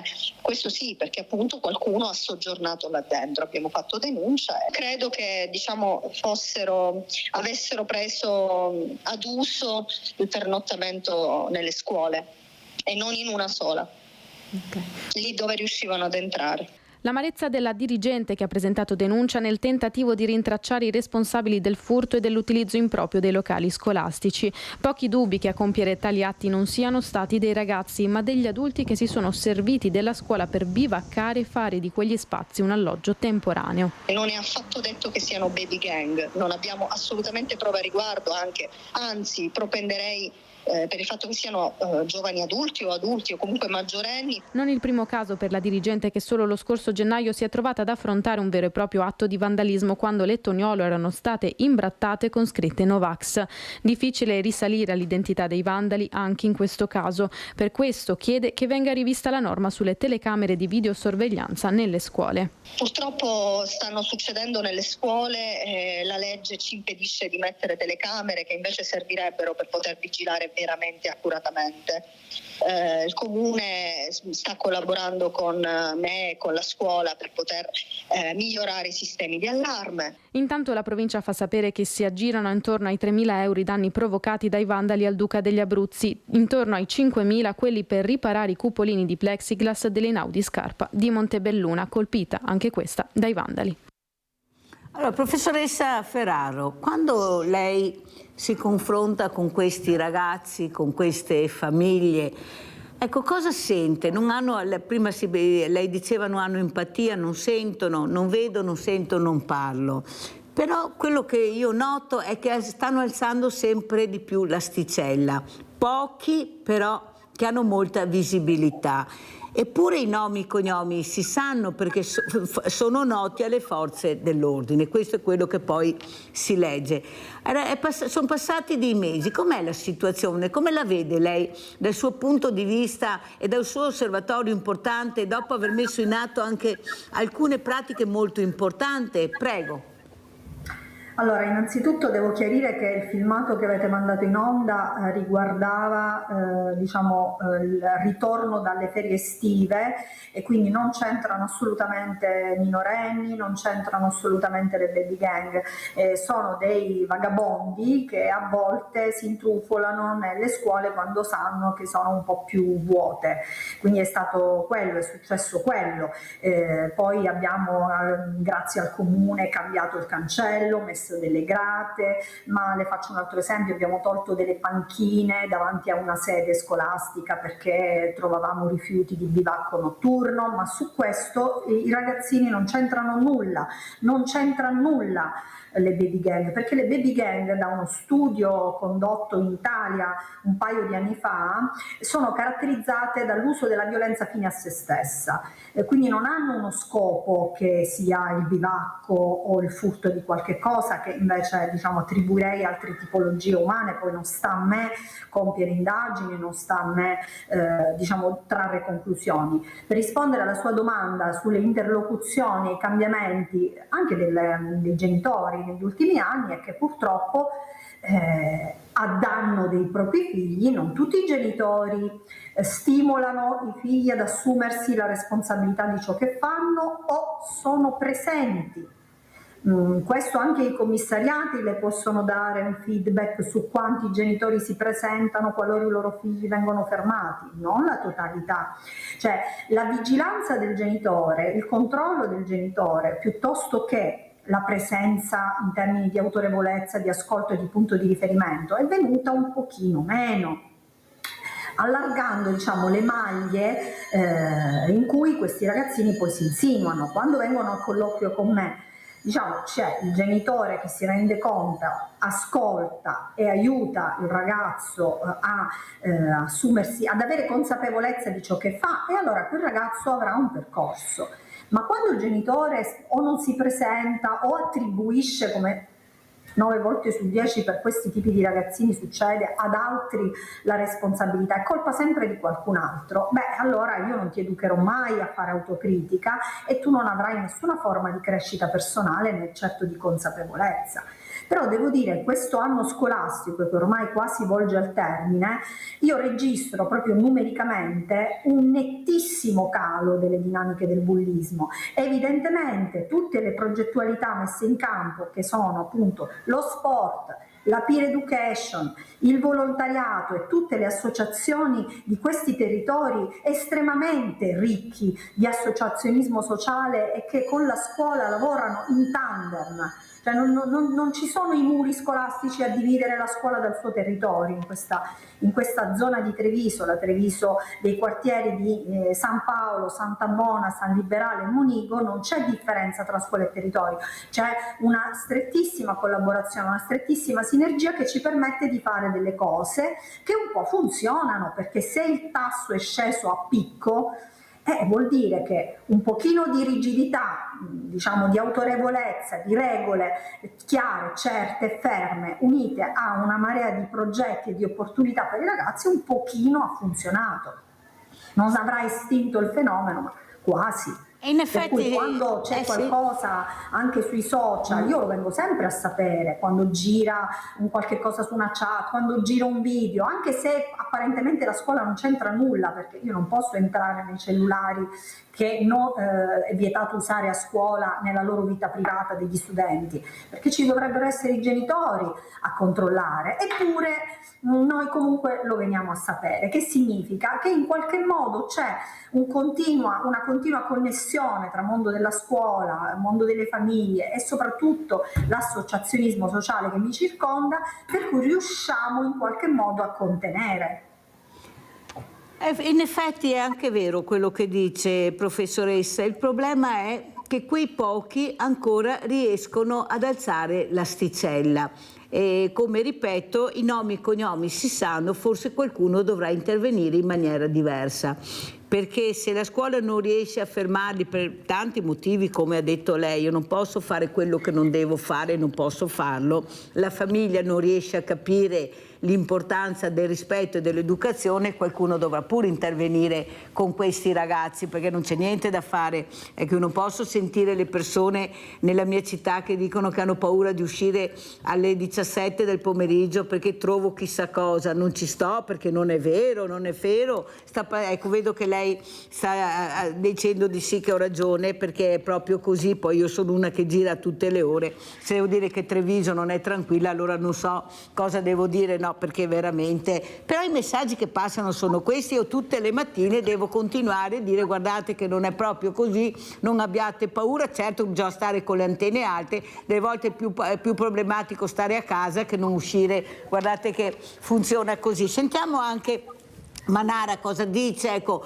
questa scuola, questi amministratori che stanno in tutte le maniere cercando anche di unire le forze, perché le forze dell'ordine sono quelle che sono, le leggi sono quelli che sono, e questi bulletti si pensano di avere il mondo in mano, di essere padroni. Ecco, però quando trovano quello giusto la voglia gli passa. Il problema è che bisogna fargli trovare anche quello giusto nella maniera giusta. Prego Manara. Sì, allora secondo me il punto importante è che manca proprio il senso civico, non c'è la cosa di tutti, in realtà non è di nessuno, e la mancanza di rispetto degli edifici pubblici, delle piazzette, dei parchi giochi. Noi siamo stati costretti, stiamo facendo adesso un lavoro importante, anche economicamente importante, stiamo recintando tutto, che non è bello da vedere, ma è l'unica soluzione, perché veramente c'è un degrado, ma proprio passiamo a pulire tutti i giorni e il giorno dopo è uguale al giorno prima. Abbiamo avuto anche noi durante le vacanze invernali, non quest'anno ma l'anno prima, delle persone che sono entrate a scuola. Anche noi abbiamo denunciato, ma vedo che paesi piccoli, cittadine, città grandi, insomma il problema c'è ovunque, ecco.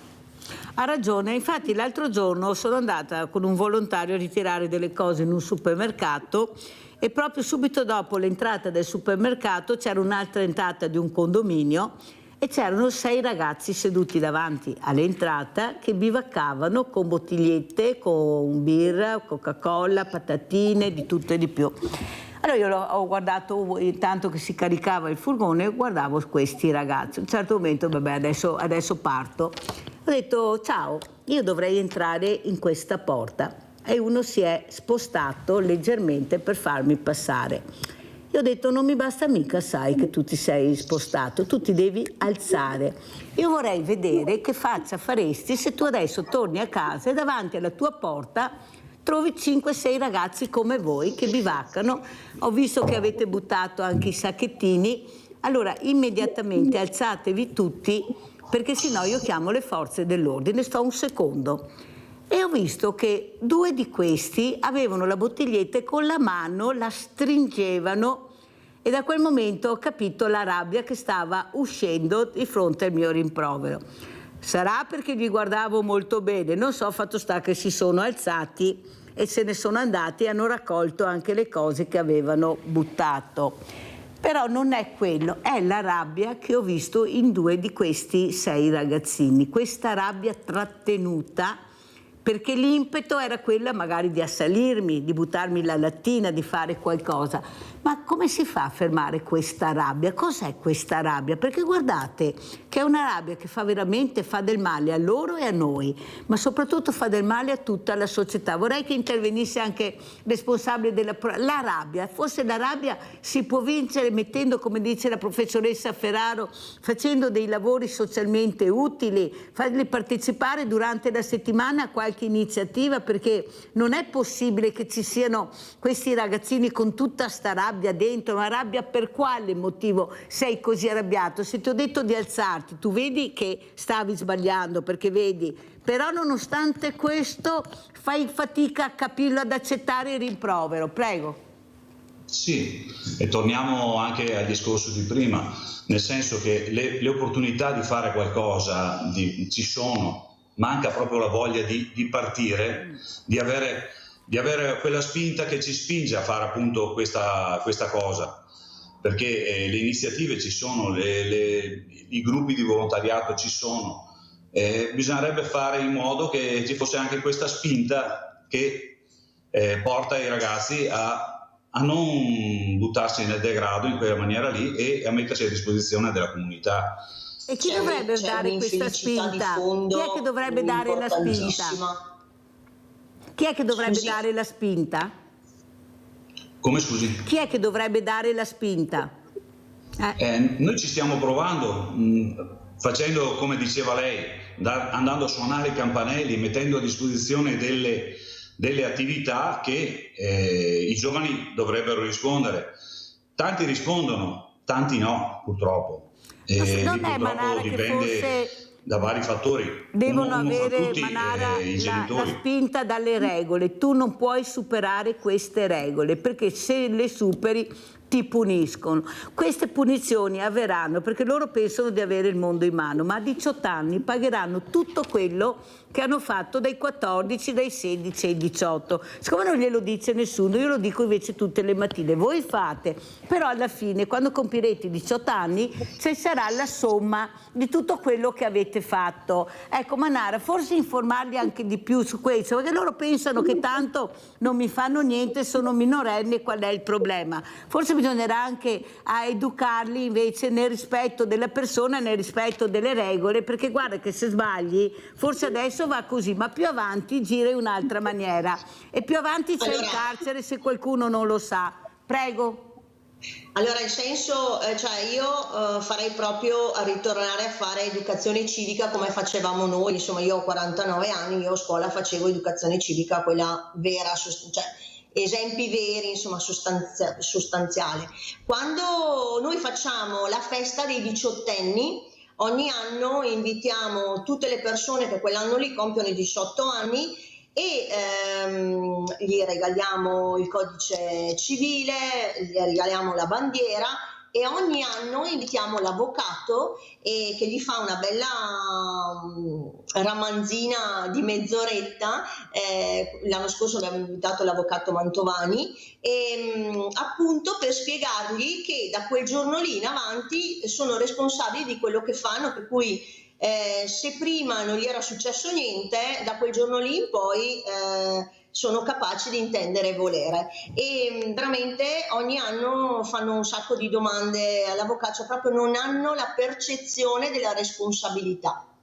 Molto chiaro e la ringrazio, Manara. Sentiamo anche la professoressa Ferraro. Ecco, questa rabbia che voi vedete, io ho avuto un insegnante ospite, ha detto: noi tutte le mattine quando entriamo in classe è come salissimo sul Monte Bianco, vediamo tutto, vediamo come si comportano, cosa sono i gesti che fanno. Ecco, cos'è la rabbia? Che rabbia vede lei, professoressa Ferraro?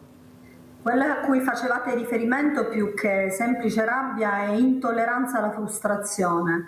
Quante volte anche nei fatti di cronaca voi leggete che i ragazzi hanno reagito, anche un adulto che stava facendo il proprio lavoro o il proprietario di un negozio che si è permesso di sgridarli o nel suo caso li ha invitati ad alzare.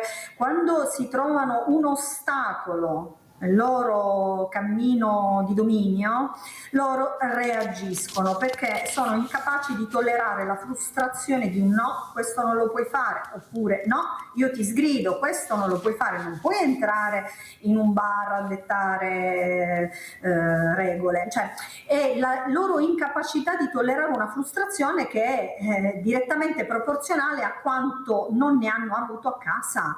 Cioè, noi quando arrivano a scuola, la scuola è un'agenzia di socializzazione secondaria, non primaria, quindi noi facciamo il possibile per far rispettare le regole, perché la regola è contenitiva. Io ti creo un contenitore in cui stare al sicuro e tutti dovrebbero poter stare al sicuro, sereni e tranquilli. È la stessa cosa all'esterno della scuola, per strada, nelle città o nei bar o nei negozi o negli esercizi commerciali, tutti dovrebbero stare al sicuro, quindi le regole dovrebbero essere rispettate, benissimo, ma se io non tollero la frustrazione di un no, perché non sono stato abituato fin da piccolo in qualche modo a tollerare delle frustrazioni, perché i genitori oggi tentano di spianare la strada dei propri figli, qualsiasi tipo di ostacolo, al primo ostacolo che incontro esplodo come una bomba. Non so se mi sono abbastanza spiegata. Sì, sì. Accanto a questo aspetto dell'intolleranza, della frustrazione, che è un danno per i ragazzi, non è un danno per noi il nostro lavoro lo facciamo lo stesso, le istituzioni ci sono, esistono, devo dire, quando io chiamo le forze di polizia, le forze dell'ordine, intervengono immediatamente, ma devo dire quest'anno non ne ho avuto bisogno, ma sono sempre presenti, il comune è presente. Benissimo, quindi c'è questa sinergia tra istituzioni, ma il dato, diciamo, sociologico interessante è che questi ragazzini sembrano non avere proprio la percezione dei diritti dell'altro, per cui lei non può entrare liberamente nel suo portone perché ci sono io, il mio ego ipertrofico che in qualche modo domina un marciapiede, domina una strada, per cui se io decido di irrompere in un bar a fare quel che mi pare, nessuno deve intervenire, nessuno mi deve ostacolare, come se non dovessero avere degli ostacoli, ma questo è come dire, è lo specchio di quello che è successo in famiglia. Non ci posso fare niente così. Se io genitore non abituo mio figlio ad avere una regola, ad avere la sopportazione e la tolleranza di un no, questo non si può fare. No, il social non lo puoi avere. No, il cellulare a 6 anni non lo puoi avere, eccetera, eccetera, eccetera. Alla prima difficoltà o crollo, come i casi di ragazzi che crollano per un voto basso, cioè tragedie pazzesche, cose che sono sempre esistite, tutti noi siamo stati ragazzi, cioè come dire, la difficoltà tra pari c'è sempre stata, la scuola c'è sempre stata con le sue difficoltà, con i suoi fallimenti, con le sue cadute, solo che c'erano generazioni pronte a cadere e rialzarsi. Questa generazione è più fragile perché non è stata abituata a cadere e rialzarsi, ad avere qualche ostacolo con cui misurarsi, perché è da lì che poi si diventa forti. E allora dove la trovano la forza? Nella scimmiottamento della forza, nel fare i finti duri e tentare di dominare strade e territori. E in gruppo, mica da soli. Quindi è una finta forza al quadrato, per cui io mi sento forte e duro ad avere il gruppo intorno a me che mi consente di fare quel che mi pare. E poi hanno i nemici dietro l'angolo, che sono le droghe, psicofarmaci. Guardate questi servizi, andiamo a vedere appunto queste ricette false, psicofarmaci. Andiamo a sentire.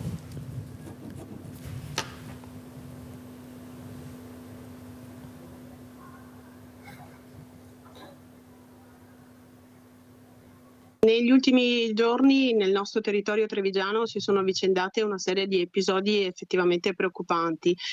Sono arrivate delle segnalazioni da parte di alcuni colleghi della presenza di ricette un po' sospette provenienti anche da regioni limitrofe e di medici in cui magari il codice fiscale o il numero di telefono risultava essere incongruente con quanto dichiarato sulla ricetta. Ricette mediche falsificate anche in formato dematerializzato per acquistare soprattutto psicofarmaci. A lanciare l'allarme l'ordine dei farmacisti, che ha ribadito la pericolosità della situazione, e Farmacie Unite in questi giorni ha diffuso una circolare tra gli associati invitando a prestare la massima attenzione soprattutto nel dispensare i farmaci a giovani e minorenni. Il più delle volte si tratta di oppiacei, farmaci che vengono utilizzati per la terapia del dolore, che inevitabilmente sembrerebbero molto vicini a quello che noi identifichiamo come droga di strada, invece sono prodotti inevitabilmente che troviamo nelle nostre case, nelle nostre farmacie, e vengono utilizzati proprio per la terapia del dolore. Sono farmaci che vengono utilizzati per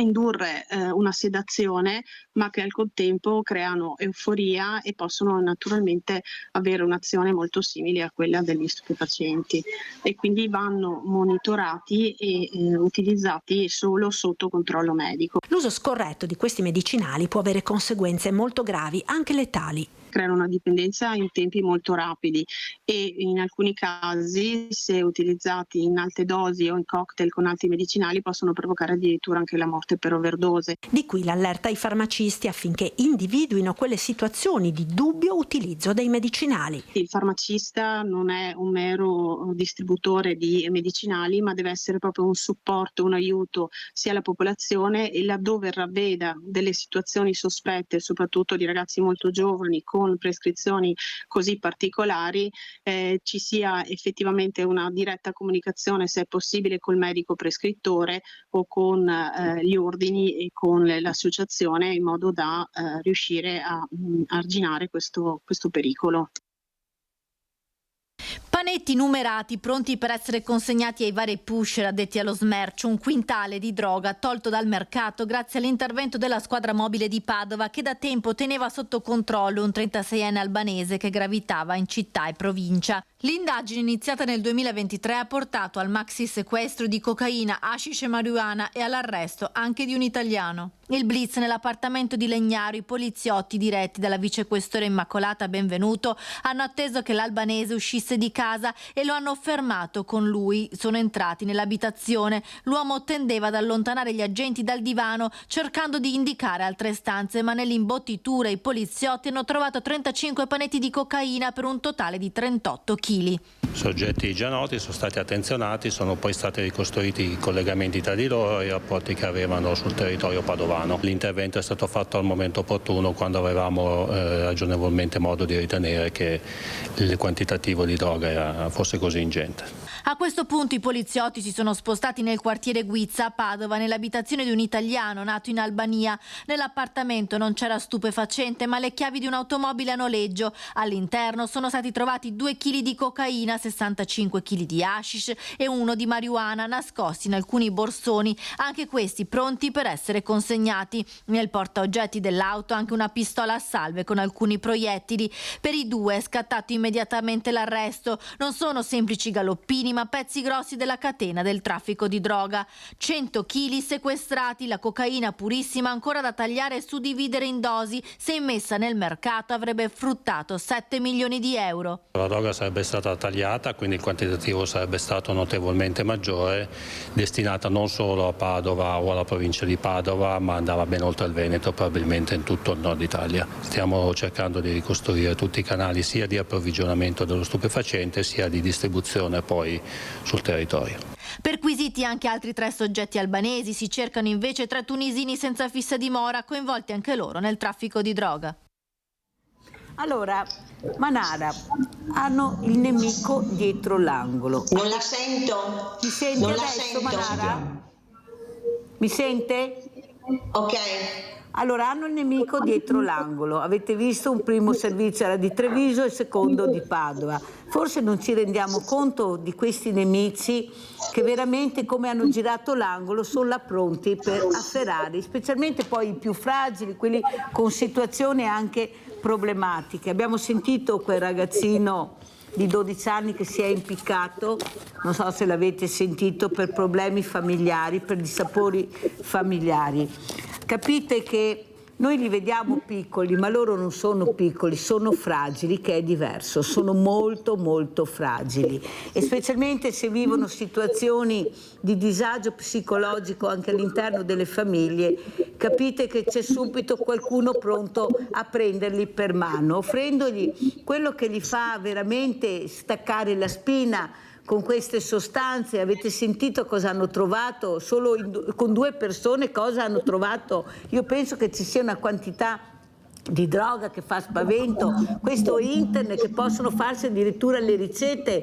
Ecco, dove si può andare a parare? La politica, Manara, ecco, anche in questo non dovrebbe veramente cercare di dare risposte più concrete, essere più autoritario e autorevole. Il genitore non può essere autoritario e autorevole, non riesce neppure a fare il genitore, allora cosa facciamo? Li perdiamo tutti perché non siamo in grado di fermarli o di fermare questi nemici, perché avete sentito solo in 2 casi cosa hanno trovato. Prego, Manara. Allora, io sono d'accordissimo con la preside, il discorso che ha fatto prima dei no, e la fragilità dei ragazzi è proprio perché non hanno mai preso un no in vita sua.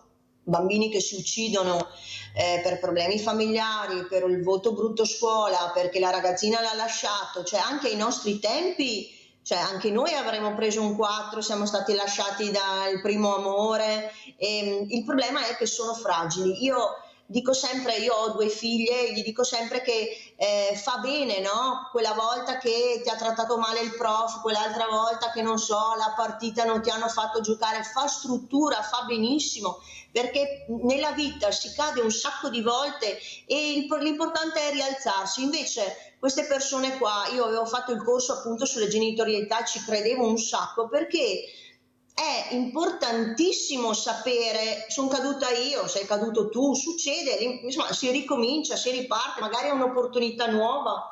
Io ho fatto un corso sulla dislessia, no? Sui DSA. Credevo di aver fatto una roba, aver aiutato, ma anche solo per sapere, no? Aver dato la possibilità ai miei cittadini di capire, di magari dare una mano.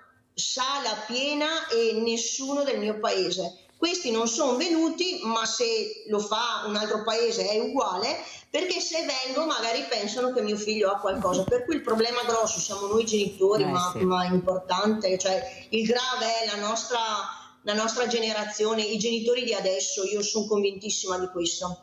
Sentiamo la professoressa Ferraro come commenta. Prego, professoressa. Per quanto riguarda le sostanze stupefacenti ci sono 2 novità non positive.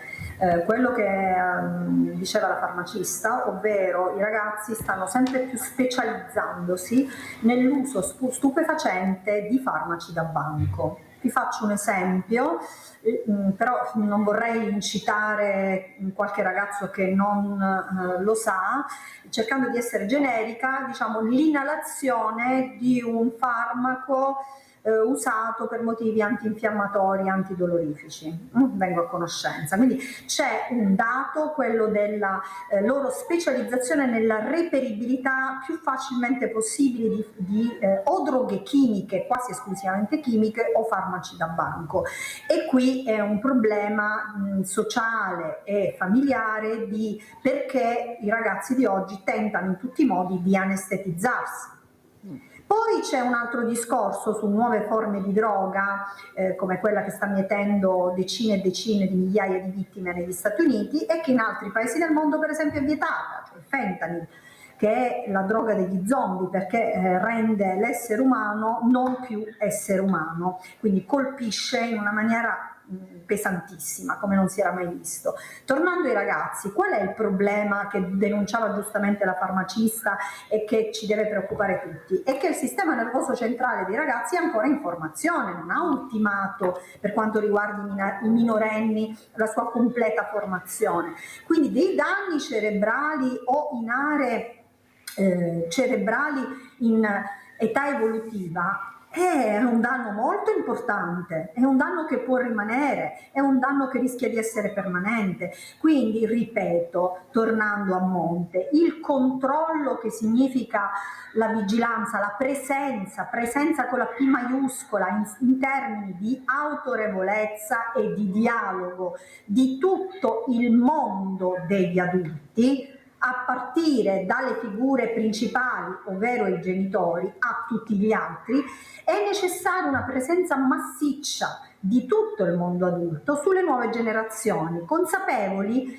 della loro fragilità e cercando di moltiplicare le occasioni per loro di essere responsabili di qualcosa in prima persona, in senso costruttivo. Vi faccio l'esempio che vi facevo prima, perché io sono fissata sulla peer education, perché nel momento in cui io affianco un ragazzo a un altro ragazzo per farlo aiutare, quindi per fare proprio un'attività didattica, quel ragazzo che sta seguendo il suo compagno è responsabile, sta assumendo un ruolo di responsabilità, quindi si sente importante per l'altro, perché sta facendo quello che fa quasi un docente, non so se mi sono spiegata, nel senso che i ragazzi devono essere responsabilizzati sia in senso negativo, ovvero devono essere responsabili delle fesserie che fanno, sia in senso positivo, renderli protagonisti di processi attivi, manualità, progettualità, affiancamento tra pari, volontariato. Loro devono fare il più possibile e non restare inerti,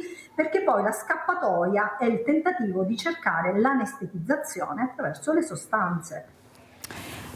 Purtroppo però il problema è molto grave, a mio avviso se ne parla molto poco, dobbiamo capire questa tecnologia che hanno in mano questi ragazzi dove li può portare. Avete sentito cosa sono riusciti a fare, perfino le ricette false, guardate che una ne pensano e 100 ne fanno, sono più furbi di quello che voi pensate, ma è la furbizia che è gestita male e può fare dei danni a tutta la società, perché io quando ho sentito che ho parlato con quel ragazzino, amico di quel ragazzo che ha ucciso, sembra questo ragazzino, che ho parlato anche con la mamma, lui mi ha detto: Mirella, non era così, era un buonissimo ragazzo, la droga gli ha bruciato il cervello. Mirella, stiamo parlando di un 15enne, capite bene che dobbiamo parlarne, dobbiamo tutti quanti cercare di fare squadra, reti in qualche maniera, per cercare di entrare in questo mondo molto nascosto. Loro non parlano con noi, loro hanno questi gruppi di ascolto tra di loro, sono dei gruppi che difficilmente tu entri e capisci cosa succede. All'interno della scuola si comportano bene, dietro l'angolo che succede quello che succede, i conti li facciamo dopo io e te. Questo è il messaggio che loro mi hanno detto, e soprattutto anche tra etnie. Guardate che c'è un problema molto grosso anche tra etnie. Ecco, la professoressa fa il cenno di sì con la testa, dobbiamo stare molto attenti. Cosa dice professoressa Ferraro? Ecco, dobbiamo alzare un po' le antenne per capire veramente, perché io ho sentito delle frasi pazzesche, professoressa, gliele racconterò quando saremo tu per tu, perché di sicuro non posso dirle in diretta, ci mancherebbe, però dobbiamo stare molto attenti, perché c'è qualcuno che sta alzando sempre di più l'asticella, proprio per i motivi che hanno detto. Tanto qual è il problema? Intanto lo faccio, poi vediamo. Prego, professoressa Ferraro.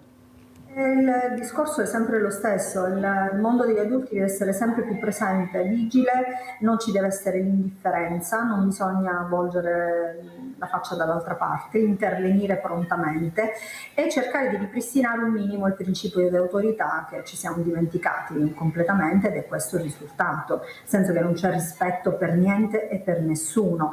Il problema a cui fa riferimento lei, l'innalzamento dell'asticella, ha a che fare però con la banda, col gruppo, e che mentre negli anni, anche già dagli anni 50, insomma, le bande sono sempre esistite, c'è una sociologia che le descrive benissimo, diciamo che negli ultimi anni il tipo di banda ha cambiato i connotati, non ha più necessariamente scopo rapine, furti o altro, a volte veramente solo la violenza fine a se stessi, come quello che citava lei, il regolamento di conti.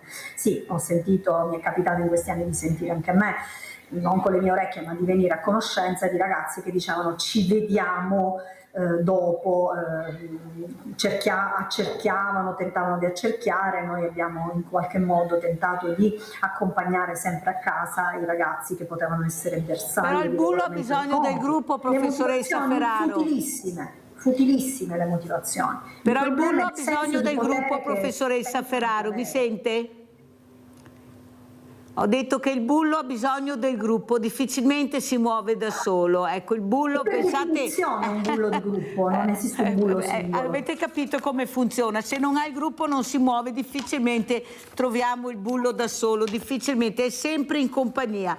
Allora sentiamo invece, ecco, dalla voce della Proloco di queste, vediamo anche le altre locandine che hanno portato l'importante di staccare la spina assieme anche a questi ragazzi, ai loro genitori. Cerchiamo di accelerare veramente, di premere l'acceleratore per vedere se riusciremo a intercettarli. Fra poco finiranno le scuole, dove vanno questi ragazzi? Non tutti hanno la possibilità di andare in vacanza in agosto. Guardate, centri estivi, tutto chiuso. Per fortuna che c'è il mondo del volontariato e delle Proloco. Prego. Sì, le Proloco hanno questo compito. Oltre a quello di dare alla popolazione un qualcosa per festeggiare insieme e tutto quanto, però dare anche l'opportunità ai ragazzi di fare qualcosa di diverso. Nel nostro piccolo abbiamo fatto vediamo anche le altre locandine che non vedo, dico alla regia, non queste, Barbo prego. Fest, la chiamiamo Barbo Fest, che è la festa del pesce gatto praticamente, ma in realtà dentro ci sono molte iniziative volte ai giovani. Quest'anno ad esempio faremo un torneo intercomunale di pallavolo che insieme con la consulta giovani, con le consulte giovani di tutti i 12 comuni, eccolo lì. E il torneo intercomunale praticamente che tutti i ragazzi sotto lì, cioè fino a 35 anni, però insomma cerchiamo di coinvolgere i giovani a fare questo torneo e insieme insomma fare squadra, fare qualcosa insieme e soprattutto per la comunità, perché è dentro una festa, appunto il Barbo Fest, che va a richiamare anche un prodotto tipico della zona che è il pesce gatto, e che cerchiamo insomma di unire queste due cose in modo per che i giovani abbiano questa opportunità, insomma, ecco. Quando chiudete queste feste, queste sagre, che numeri fate? Cosa vi trovate in mano? Perché avete dei numeri importanti, prego. Allora, numeri, ovviamente siamo un paese di 6.000 abitanti, non è che facciamo numeroni, però quando finiamo la festa ci guardiamo indietro e diciamo abbiamo avuto tot persone che hanno collaborato più che numeri di persone che hanno visitato, tot giovani che si sono messi in gioco. Questo forse è il numero più importante che dobbiamo tener conto, perché il numero è mero, cioè non è che è fine a se stesso, però dire abbiamo fatto qualcosa in cui abbiamo visto muoversi delle persone che magari mai si sarebbero sognate di fare questo, è già una vittoria, al di là di 1.000, 2.000, 3.000 persone che possono esserci. Noi, cioè, il nostro scopo è proprio muovere la gente, muovere la popolazione, fare in modo, ecco, la mostra della mela è un'altra opportunità che diamo anche quest'anno. La mostra della mela sarà corredata da vari momenti, una passeggiata in mezzo alla natura, a vedere cosa c'è dentro il nostro comune. Anche col Barbo Fest faremo anche una biciclettata intercomunale partendo da Albaro, passando Roncolladige, Tomba, Scardevara, insomma tutti i comuni, le frazioni del comune e tutte le realtà del comune. Questa è forse la cosa più bella, vedere gente che partecipa a queste cose. Il carnevale poi sappiamo che è un momento di festa e parecchi giovani si danno da fare, si mettono in maschera, si mettono ma soprattutto a disposizione anche qua, perché il carnevale non è solo mettersi in maschera ma è anche servizio, fare qualcosa, da transennare la zona, preparare il palco e dopo guardare la sfilata, mettere in sicurezza. Questa è forse la cosa più bella che possiamo fare come Proloco e come comune, ovviamente. Ecco, non dite che non si danno da fare, guardate che veramente in questi paesi soprattutto, ma anche nelle città, devo dire c'è un mondo veramente del volontariato, delle Proloco, dell'associazionismo che fanno delle cose grandi. Ecco, io devo ringraziare veramente anche Manara per quello che abbiamo visto, per quello che stanno cercando di dare, perché ognuno nel suo piccolo fa un oceano grandissimo, perché veramente siamo in tanti, abbiamo i borghi più belli del mondo, abbiamo dei centri storici meravigliosi, bisogna crederci e bisogna uscire. Ecco, forse siamo diventati un po' troppo pigri. Vediamo chi è in linea, pronto? Pronto? No. Mirella? Non la sento. Non la sento. Eccola qua. Ciao Mirella, prego. Sono Mirella, buongiorno ai suoi ospiti. Ecco, io quando avevo 13 anni, adesso ne ho 74, quasi, manca un mese. Comunque quando avevo 13 anni c'erano incontri a Mogliano di ragazzetti, cioè dopo la cresima, ecco, e si andava insomma per educazione comportamentale e anche sessuale. Dunque ci vorrebbe qua in ogni paese un centro di incontri magari con questi ragazzetti che ne combinano tutti i colori, un po' di comportamento, un po' di sessuologia, del sessuologo, la psicologia. Niente. In ogni paese ci vorrebbe, perché adesso c'è il manicomio di ragazzi che ne combinano in tutti i colori e anche i negretti. Anche i stranieri. Non si dice la parola negro, ve l'ho già detto, non si può dire la parola, non usate questa parola, non usatela, non si può. Comunque Mirella, grazie della telefonata. Allora sentiamo Manara come ci saluta e con quale messaggio ci lascia qui a Sveglia Veneti. Prego Manara. Grazie per l'opportunità che avete dato a me e a Luigi. Noi da parte nostra cercheremo sempre di fare il meglio che possiamo per i nostri cittadini, dai ragazzi alle persone anziane, con l'obiettivo insomma di far sì che sia una vita migliore, un posto migliore in cui vivere, e insomma noi facciamo il nostro sperando ognuno fa il proprio sassolino e insomma sperando di fare del bene per gli altri, ecco. Brava, voi lo mettete, però dobbiamo metterlo anche noi il sassolino, che se uno dice mi non vo' a combattere, sto a casa, ecco, non si va da nessuna parte, perciò uscite. Sentiamo come ci saluta la professoressa Ferraro. Professoressa. Con una speranza, nel senso che, come dire, squadra vincente il gol li fa, quindi diciamo unirsi nel territorio tra le varie agenzie sociali e le istituzioni funziona. Ora è chiaro che le notizie di cronaca non fanno star tranquilli, ma la consapevolezza della realtà unita all'autorevolezza del mondo degli adulti farà la differenza. Grazie ai miei ospiti, veramente buona giornata, buon inizio di settimana, pubblicità.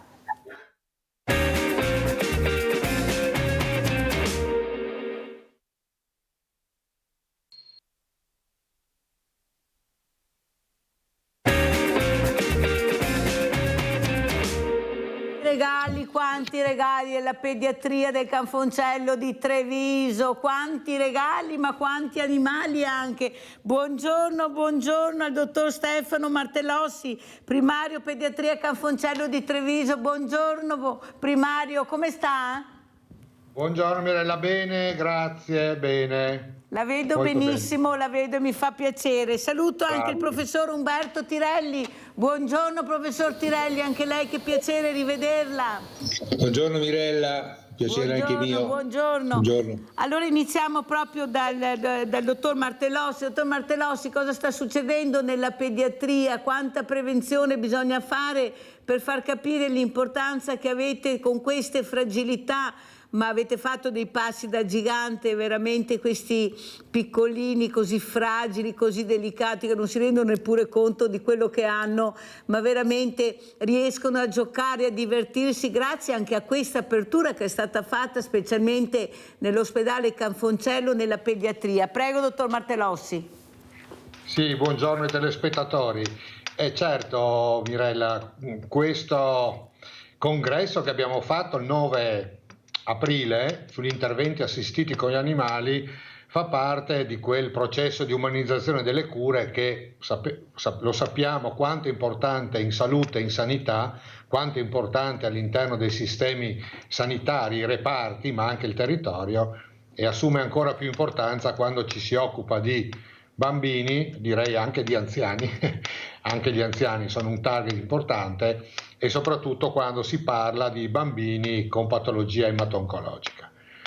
Gli interventi assistiti con animali, la vecchia pet therapy, ok, oggi la definizione esatta è interventi assistiti per animali, a dire il vero è presente all'interno della pediatria di Treviso, specificatamente nel WOS di emato-oncologia dal 2015, quindi sono 10 anni più, che inizia con coccole pelose, quando si chiamava ancora pet therapy, con un ruolo principalmente ludico, e oggi nel 2022 Coccole pelose si trasforma in un progetto Dog's Dream, e poi nel 2024 si conclude uno studio clinico di come si chiama Ti Sento, rivolto a pazienti e fratelli di pazienti con patologia oncologica, uno studio che andava a valutare l'impatto degli animali, degli interventi assistiti con animali nei pazienti pediatrici affetti da malattie emato-oncologiche, con ottimi risultati. Molto chiaro e la ringrazio. Sentiamo anche come commenta il professor Tirelli, ecco, questa prevenzione che si sta cercando di fare in tutte le maniere, ma non se ne fa mai abbastanza. Ecco, com'è la situazione? È un pezzo che non ci vediamo, professor Tirelli. Allora, com'è la situazione? C'è più consapevolezza, c'è più prevenzione, se ne parla di più o sempre poco rispetto anche ai passi da gigante che ha fatto la scienza, la ricerca e la tecnologia? Prego, professor Tirelli. Ma dopo il Covid c'è stato sicuramente un recupero della capacità, anche della volontà di riprendere a fare quelle prevenzioni, quelle diagnosi precoci che sono essenziali. Quello che è emerso negli ultimi anni, prima negli Stati Uniti, ma sembra anche in Italia, l'incremento dei tumori nei giovani, cioè sotto i 50 anni. E questo cambia un po' anche le indicazioni sulla prevenzione, sulla diagnosi precoce.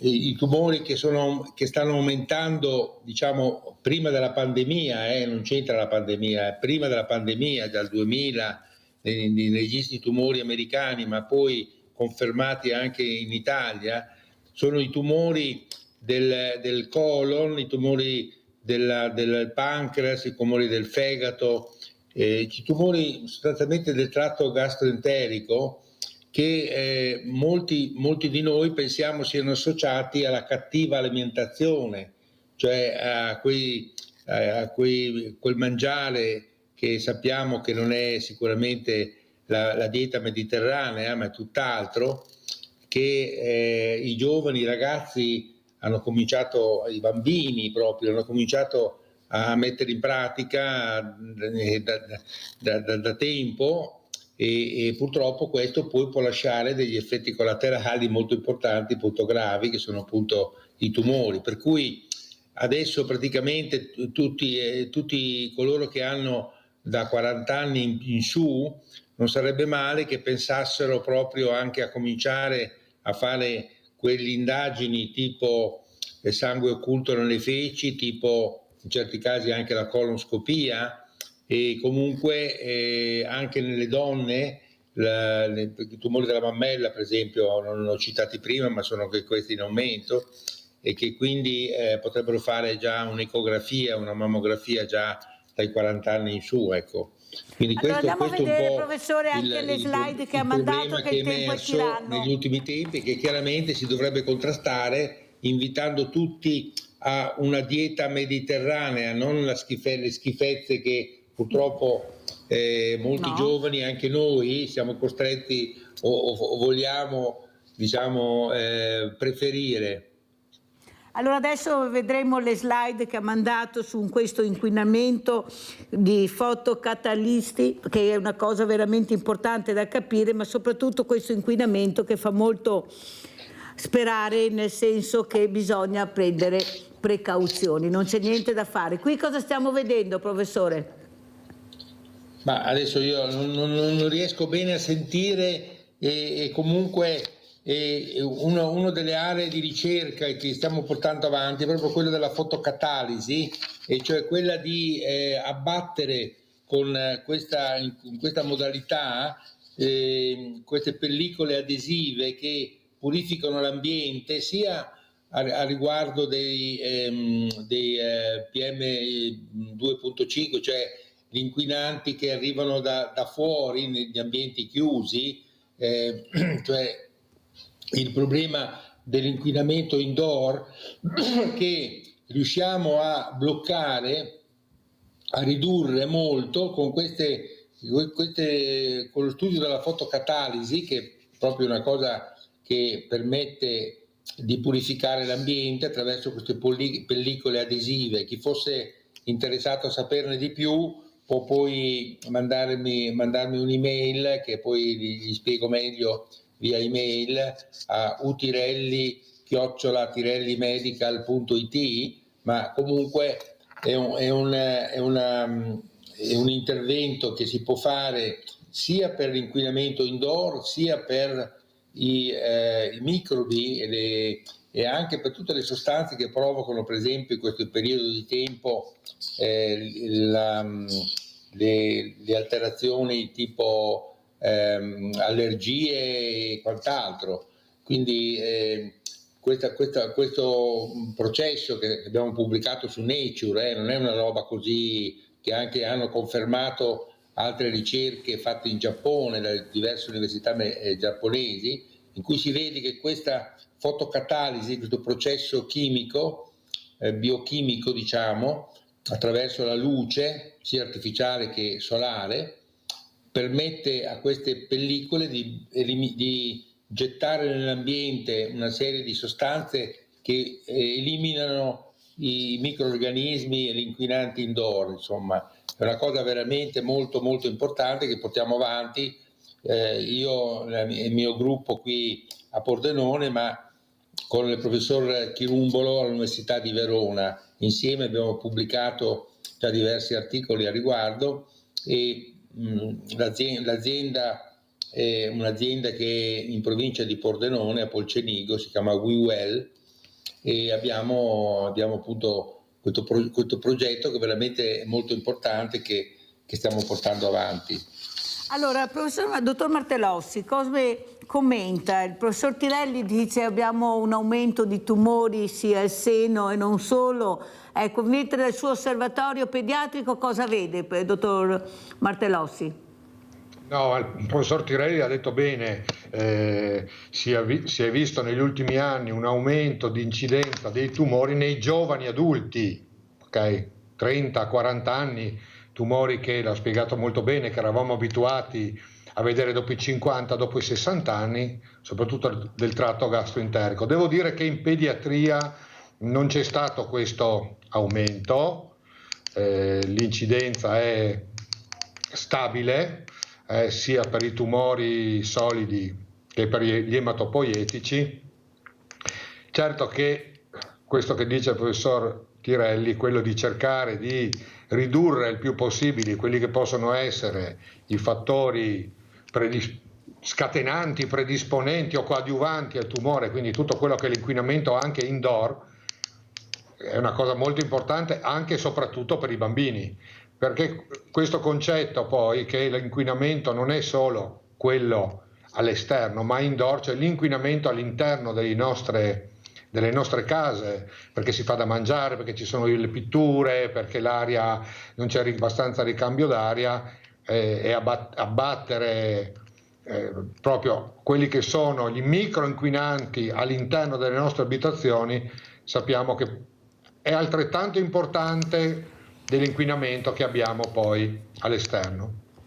Dottor Martellossi, sa che l'ho pensata quando ho sentito quel pezzo da 90 che sta vicino a Trump, che aveva detto che i vaccini non servono per il morbillo, dopo sono morti diversi bambini, allora si è reso conto che forse il vaccino andava fatto. Ma voi quando sentite queste cose, cosa pensate, dottor Martellossi? Perché non stiamo parlando degli ultimi della classe, stiamo parlando di persone che veramente prima di parlare dovrebbero riflettere, visto da quale importante microfono si sentono. Prego, dottor Martellossi. Come vuole che da medico, ma da medico si può dire che queste dichiarazioni sono veramente dichiarazioni deliranti e che vanno contro la salute. Allora, lei ha parlato del morbillo. La vaccinazione per il morbillo è una malattia tra le più contagiose, anzi la malattia più contagiosa che esista. Vi ricordate quando si parlava nel periodo del Covid, no? Rapporto 2, 3. Okay, cioè ogni persona infettava 2, 3, 6 persone nei momenti più, diciamo, di diffusione maggiore. Bene, il morbillo ha questo RT di 20. Ogni persona può infettare 20 altre persone attorno, quindi è estremamente contagioso. Ha delle conseguenze almeno importanti su un bambino ogni 1000, ha una mortalità ed è completamente prevenibile dalla vaccinazione. Purtroppo anche in Italia siamo sotto quel 95% consigliato dall'Organizzazione Mondiale della Sanità e che permette di avere quella protezione di gregge, quindi di limitare, ridurre, eliminare la circolazione del virus, e quindi capite bene che una dichiarazione che le vaccinazioni, che sono l'intervento più efficace, con meno effetti collaterali e anche economicamente più vantaggioso per il sistema sanitario nazionale e per la popolazione. Io finisco soltanto dicendo una cosa, Mirella, perché penso che sia importante. Noi abbiamo visto cosa può produrre il non vaccinare per la pertosse in gravidanza. Oggi sappiamo che solo il 50% delle donne in gravidanza viene vaccinata per la pertosse. La malattia naturale e anche la vaccinazione, a differenza del morbillo, non offre una protezione duratura, quindi la mamma che avesse avuto la pertosse o si è vaccinata in età giovanile o da bambina deve essere vaccinata in gravidanza, a ogni gravidanza, questo per permettere che gli anticorpi materni che passano attraverso la placenta proteggano il neonato e il lattante fino ai 2-3 mesi, quando ci sarà la vaccinazione poi del piccolo. Quest'anno ci sono stati purtroppo 2 decessi di bambini nel primo mese di vita per pertosse, perché la pertosse purtroppo è ancora una malattia che può essere letale nel primo mese soprattutto, ma nei primi 3 mesi di vita anche nelle società e nei sistemi sanitari avanzati come il nostro. Benissimo, questi erano 2 morti di bambini altrimenti sani che si potevano prevenire con una semplice azione: vaccinare la mamma in gravidanza. A tutte le mamme, le nonne, le zie che ci stanno ascoltando, ricordatevi, vaccinare in gravidanza per la pertosse oggi è fondamentale per proteggere il neonato e il lattante. E abbiamo avuto poi dei casi fortunatamente meno gravi di pertosse. Allora, quindi professor Tirelli, come commenta le parole del dottor Martellossi e soprattutto la scienza e la ricerca se unite? Un po' in tutta Italia e nel mondo occidentale, grazie agli interventi dei Novax, siamo in questa situazione, no? E lo stesso Robert Kennedy Jr., che è il ministro della sanità americano, ha dovuto intervenire in una comunità del Texas dove c'erano stati appunto un sacco di casi di morbillo, e alcuni dei quali mortali. Teniamo conto che poi il morbillo può dare anche delle encefaliti, può dare anche problemi molto, molto seri, ma purtroppo quello è quello che passa il convento adesso, no? Cioè, i media e i Novax hanno grandi possibilità di dire la loro, e purtroppo poi ci sono dei riscontri negativi, come diceva giustamente il mio collega, e che chiaramente portano a problemi. Noi per esempio sappiamo quanto i vaccini hanno fatto per esempio per i tumori del fegato, che appunto grazie alle vaccinazioni contro l'epatite, che sono in atto da molti anni, hanno ridotto per esempio nei paesi dell'Asia, dove i tumori dei bambini, lo sa sicuramente il collega pediatra, i tumori dei bambini, l'epatocarcinoma era il primo tumore che si evidenziava per esempio a Taiwan piuttosto che a Hong Kong e quant'altro, in quelle aree, proprio perché il virus dell'epatite era molto diffuso, le mamme trasmettevano ai loro figli, ai loro bambini, trasmettevano il virus dell'epatite e questo poi portava all'epatocarcinoma, un tumore che era il primo tumore nei bambini prima della vaccinazione. Arrivata la vaccinazione, le madri non hanno più il virus dell'epatite, i bambini non hanno più l'epatite e non hanno più l'epatocarcinoma. L'epatocarcinoma praticamente è quasi scomparso in quell'area, se non fosse scomparso proprio del tutto. Per cui bisogna anche ricordare queste cose. Un altro tumore che può essere prevenuto sono i tumori del collo dell'utero, dell'ano e della tonsilla, almeno il 50% dei tumori della tonsilla attraverso l'HPV, il papillomavirus, che anche di questo c'è un vaccino, ma purtroppo in questo contesto di contestazione del vaccino contro il Covid ha influito che molti hanno abbandonato questa pratica, non solo sul morbillo, sulla pertosse, ma anche sul HPV e quant'altro. Per cui adesso staremo a vedere, speriamo di riuscire a convincere le persone alla ragionevolezza, cioè a sapere quello che bisogna fare per prevenire le malattie. Professor Tirelli, cosa dice a quelle persone, guardi che sono tante, glielo posso assicurare, che solo i vaccini sono un grande business delle case farmaceutiche? Ma guardi, i business ci sono sempre stati, no? Sicuramente bisogna nell'ambito di questo problema dei costi della sanità e dei farmaci bisogna sicuramente intervenire. Io sono sempre stato, pubblicai diverso tempo fa sull'Lancet proprio un lavoro in cui dicevo che era grave questo problema che venivano abbandonati dei farmaci perché erano poco costosi, e invece adesso succede che farmaci costosissimi vengono diffusi, vengono utilizzati in tante malattie, e questo ovviamente porta a dei problemi. In America al problema che le assicurazioni non coprono più i malati che hanno malattie croniche e che devono fare dei farmaci costosissimi. Da noi ce lo copre sempre, da noi che abbiamo un sistema sanitario buono, diciamo, però il disavanzo economico è molto elevato, perché molte terapie che adesso fanno molti pazienti con diverse patologie molto comuni sono molto costose, sono decine di migliaia di euro al mese che uno non paga lui, ma paghiamo noi poi dopo con le tasse, con tutto quello che ne va dietro. Per cui sicuramente bisogna regolamentare tutto il fenomeno, ma non bisogna buttare via il bambino e l'acqua sporca, cioè, bisogna ovviamente razionalizzare bene le cose, e certamente ci sono degli effetti collaterali dei vaccini, ma i vantaggi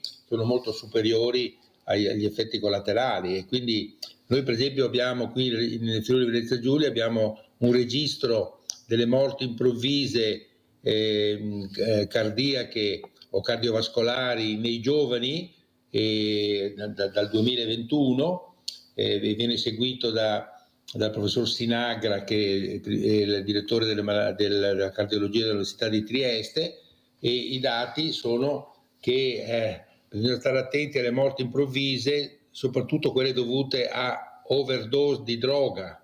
Questo è il punto, è un punto, non attribuire ai vaccini quello che è la droga che porta alle morti improvvise, no? Non so se Mirella, hai mai parlato, abbiamo approfondito questo problema, ma guardi che il problema principale che c'è oggi in Italia nei giovani è la droga. Guardi che ne parlo tutte le mattine, professore, purtroppo, tutte le mattine ne parlo, ma qualcuno non ascolta che è la politica, professor Tirelli, ma di cosa stiamo parlando? Non si informa nelle scuole, non si informa. Amazon e affini si fanno venire dalla Cina i ragazzi nostri, oltre che gli spacciatori che ci sono in giro per tutte le città italiane, no? Spacciatori che sono immigrati clandestini, eccetera, eccetera, che smerciano sia ai nostri ragazzi il crack, che è cocaina praticamente che si fuma e che costa pochissimo, costa poco, per cui se lo possono permettere tutti, e questo porta a dei problemi molto seri, anche alle morti improvvise dei giovani. Avete capito come funziona?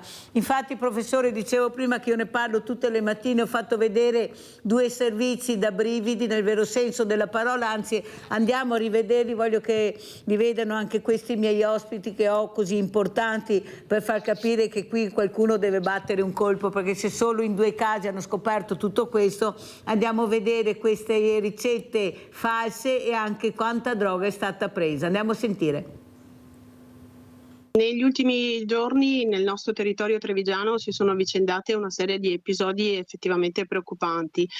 Sono arrivate delle segnalazioni da parte di alcuni colleghi della presenza di ricette un po' sospette provenienti anche da regioni limitrofe e di medici in cui magari il codice fiscale o il numero di telefono risultava essere incongruente con quanto dichiarato sulla ricetta. Ricette mediche falsificate anche in formato dematerializzato per acquistare soprattutto psicofarmaci. A lanciare l'allarme l'ordine dei farmacisti, che ha ribadito la pericolosità della situazione, e Farmacie Unite in questi giorni ha diffuso una circolare tra gli associati invitando a prestare la massima attenzione soprattutto nel dispensare i farmaci a giovani e minorenni. Il più delle volte si tratta di opiacei, farmaci che vengono utilizzati per la terapia del dolore, che inevitabilmente sembrerebbero molto vicini a quello che noi identifichiamo come droga di strada, invece sono prodotti inevitabilmente che troviamo nelle nostre case, nelle nostre farmacie, e vengono utilizzati proprio per la terapia del dolore. Sono farmaci che vengono utilizzati per indurre una sedazione, ma che al contempo creano euforia e possono naturalmente avere un'azione molto simile a quella degli stupefacenti, e quindi vanno monitorati e utilizzati solo sotto controllo medico. L'uso scorretto di questi medicinali può avere conseguenze molto gravi, anche letali. Creano una dipendenza in tempi molto rapidi e in alcuni casi, se utilizzati in alte dosi o in cocktail con altri medicinali, possono provocare addirittura anche la morte per overdose. Di qui l'allerta ai farmacisti affinché individuino quelle situazioni di dubbio utilizzo dei medicinali. Il farmacista non è un mero distributore di medicinali, ma deve essere proprio un supporto, un aiuto sia alla popolazione, e laddove ravveda delle situazioni sospette, soprattutto di ragazzi molto giovani con prescrizioni così particolari, ci sia effettivamente una diretta comunicazione, se è possibile, col medico prescrittore o con gli ordini e con l'associazione, in modo da riuscire a arginare questo pericolo. Panetti numerati, pronti per essere consegnati ai vari pusher addetti allo smercio, 1 quintale di droga tolto dal mercato grazie all'intervento della squadra mobile di Padova, che da tempo teneva sotto controllo un 36enne albanese che gravitava in città e provincia. L'indagine, iniziata nel 2023, ha portato al maxi sequestro di cocaina, hashish e marijuana e all'arresto anche di un italiano. Il blitz nell'appartamento di Legnaro, i poliziotti diretti dalla vicequestore Immacolata Benvenuto hanno atteso che l'albanese uscisse di casa e lo hanno fermato con lui. Sono entrati nell'abitazione. L'uomo tendeva ad allontanare gli agenti dal divano cercando di indicare altre stanze, ma nell'imbottitura i poliziotti hanno trovato 35 panetti di cocaina per un totale di 38 kg. Soggetti già noti sono stati attenzionati, sono poi stati ricostruiti i collegamenti tra di loro e i rapporti che avevano sul territorio padovano. L'intervento è stato fatto al momento opportuno, quando avevamo ragionevolmente modo di ritenere che il quantitativo di droga fosse così ingente. A questo punto i poliziotti si sono spostati nel quartiere Guizza a Padova, nell'abitazione di un italiano nato in Albania. Nell'appartamento non c'era stupefacente, ma le chiavi di un'automobile a noleggio. All'interno sono stati trovati 2 kg di cocaina, 65 kg di hashish e 1 di marijuana nascosti in alcuni borsoni, anche questi pronti per essere consegnati. Nel portaoggetti dell'auto anche una pistola a salve con alcuni proiettili. Per i 2 è scattato immediatamente l'arresto. Non sono semplici galoppini, ma pezzi grossi della catena del traffico di droga. 100 kg sequestrati, la cocaina purissima ancora da tagliare e suddividere in dosi. Se immessa nel mercato avrebbe fruttato 7 milioni di euro. La droga sarebbe stata tagliata, quindi il quantitativo sarebbe stato notevolmente maggiore, destinata non solo a Padova o alla provincia di Padova, ma andava ben oltre il Veneto, probabilmente in tutto il nord Italia. Stiamo cercando di ricostruire tutti i canali sia di approvvigionamento dello stupefacente sia di distribuzione poi sul territorio. Perquisiti anche altri 3 soggetti albanesi, si cercano invece 3 tunisini senza fissa dimora, coinvolti anche loro nel traffico di droga. Allora, dottor Martellossi, come commenta questi bambini, perché cosa sono alla fine? 14 anni, 15 anni che sono già bevuti il cervello, ecco, per questo nemico che hanno dietro l'angolo, ecco, e qualcuno dovrebbe intervenire. Pensate, solo 2 casi, guardate cosa hanno trovato 2 casi. Io mi domando veramente, ma cosa sta succedendo? Prego, dottor Martellossi. È un disastro perché, diciamo, a quello che è lo spaccio di strada, a cui, tra virgolette, eravamo, tra virgolette, abituati, che continua a esistere, c'è anche in circolazione una serie di sostanze, e lo diceva anche l'articolo, non so, la chetamina, per esempio, oppure altre sostanze di sintesi. Vi ricordate di pochi giorni fa, no? La notizia di quello studente di chimica che a casa aveva un laboratorio per sintetizzare. Quindi ci sono sempre più sostanze in circolazione stupefacenti, alcune anche difficilmente identificabili, con effetti sempre più potenti, droghe sempre più potenti, sempre più devastanti, sia nell'acuto, quindi bloccano la capacità di apprendimento, la socializzazione, e con gravissimi danni anche a lungo termine, perché questo è anche importante. Anche ormai gli studi lo dicono bene, che il consumo di prodotti della cannabis, il THC, soprattutto quelli che oggi ci sono diciamo così, in commercio o non in commercio, ad altissima potenzialità, provocano dei danni importanti al sistema nervoso centrale.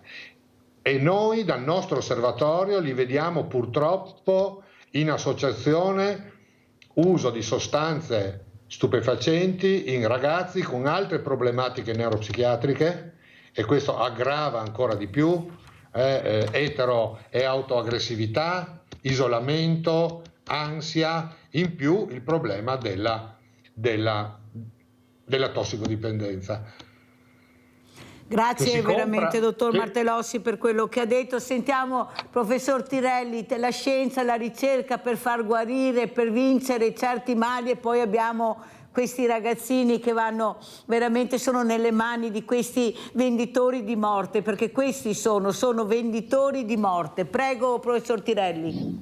Purtroppo è quello che appunto ho visto. Mi congratulo con lei, Mirella, e anche col mio collega per quello che avete detto e avete fatto vedere prima, perché questo è il risultato. Io ero una volta con il povero onorevole Pannella, ero a una trasmissione televisiva a Porta, e lui diceva che bisognava, diciamo, la marijuana bisognava venderla nei locali, nelle tabaccherie, eccetera, eccetera. Bisognava, questo è il risultato di quell'atteggiamento, no? Quell'atteggiamento, io dicevo che assolutamente di no, che era sbagliatissimo questo aspetto, no, bisogna, perché così si combatte la criminalità, appunto, come diceva il collega mio, cioè, prima, evidentemente se tu metti la marijuana disponibile, immediatamente vengono create altre sostanze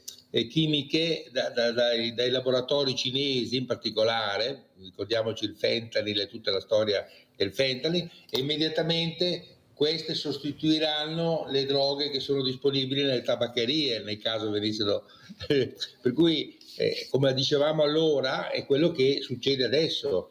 Ormai ce ne sono un sacco di sostanze chimiche inventate apposta e distribuite via Amazon o affini, e che in tutto il mondo occidentale i nostri ragazzi stanno prendendo. Per cui ha fatto bene Trump, per esempio, la prima cosa che ha detto vi faccio un mazzo così, e lì si può proprio dire un mazzo così, a voi che ci avete inondato del fentanyl, e abbiamo delle città come San Francisco, Filadelfia, Vancouver, eccetera, ci sono dei quartieri con gli zombie che girano, perché il fentanyl viene prodotto in Cina, anche in laboratori pubblici cinesi, e vengono poi distribuiti in Messico, in Canada e poi da lì negli Stati Uniti. E quindi questa è la cosa, sarebbe la cosa da fare, no? Sarebbe. Il punto è, Mirella, sai, quello che ti dico adesso, che quando si parla di droga si cerca di mitigare questo problema, si parla sempre dell'alcol, che l'alcol fa male, eccetera. Poi in mezzo c'è scritto, però spesso viene usato dai giovani anche insieme ad altre sostanze, cioè la droga. E quindi bisognerebbe che ci fosse, ma purtroppo però nelle televisioni importanti è difficile parlare di questi argomenti. Lo sapete perché? Perché molti dei conduttori di questi programmi televisivi, sia della Rai che di Mediaset e di altre cose, quando parliamo di droga e di cocaina, ma forse non so se sono molto contenti di sentire parlare di queste cose. Questo è il punto, che non c'è un'unanimità di intervento contro, e così vale per il Parlamento, perché il Parlamento, cosa credete che succeda nei bagni del Parlamento? L'hanno trovato tante volte quando l'hanno cercato. La cocaina viene. Per cui pensare che queste persone facciano una battaglia contro le droghe dei nostri ragazzi, ma ho dei dubbi. Però questo è il problema. La violenza, lo diceva giustamente il mio collega, la violenza è generata spesso dalle droghe che questi ragazzi, giovani, giovanissimi anche, assumono, e che purtroppo è un problema che rende difficile, visto l'esperienza americana, che non succeda così in Europa, perché tra un po' sarà così anche da noi. E noi parlo ne parliamo, almeno del fentanyl. E noi almeno qui a Sveglia Veneti ne parliamo, professor Tirelli. Dovete parlarne sempre, perché la mafia cinese, si chiama mafia cinese, vive molto anche sulle droghe che diffonde in tutto il mondo. Grazie, ormai la puntata è terminata. Io ringrazio i miei ospiti, grazie al dottor Stefano Martellossi, primario pediatria al Canfoncello, grazie al professor Umberto Tirelli di essere stati con noi, veramente grazie, buon lavoro, e qui a Sveglia Veneti invece ne parliamo sempre anche di cose delicate. Grazie, andiamo a pranzo con la proposta di Mirella.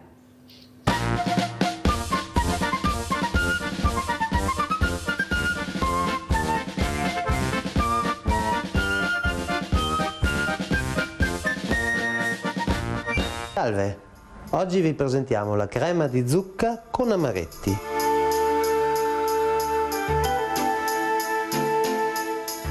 È una minestra simpaticissima. Prendiamo una casseruola, ci mettiamo un pochino di burro a sciogliere, poi prendiamo alcuni scalogni, li tritiamo leggermente e li mettiamo ad appassire sul fuoco per circa 4-5 minuti. Quando lo scalogno sarà appassito ci aggiungeremo anche la zucca precedentemente pulita e tagliata a dadini. Allora, nel momento che lo scalogno si è appassito, aggiungiamo la nostra zucca tagliata a dadini, la lasciamo insaporire un attimino, dopodiché ci aggiungiamo il nostro brodo bollente,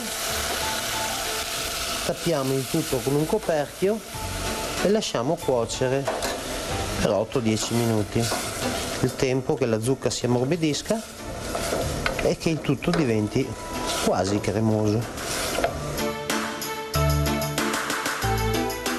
Ecco che la nostra zucca è diventata cremosa, per cui ora la togliamo dal fuoco ed andiamo a frullarla in modo da ottenere una bella cremina morbida e vellutata.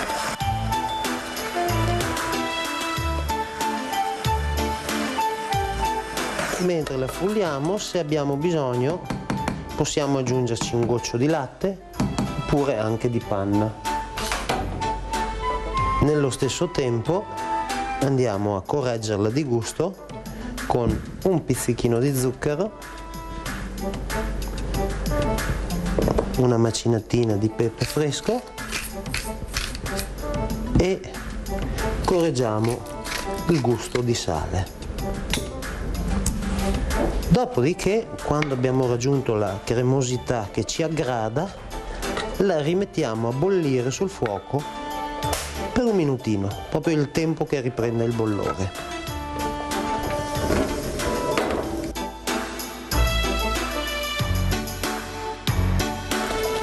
Abbiamo fatto riprendere il bollore e adesso, prima di andare a versarla nel nostro piatto, ci aggiungiamo ancora un pizzico di burro e rimestoliamo velocemente. Questo burro, che si scioglierà lentamente in questo composto bollente, servirà a dare un po' più di lucidità al piatto e lo renderà leggermente più cremoso.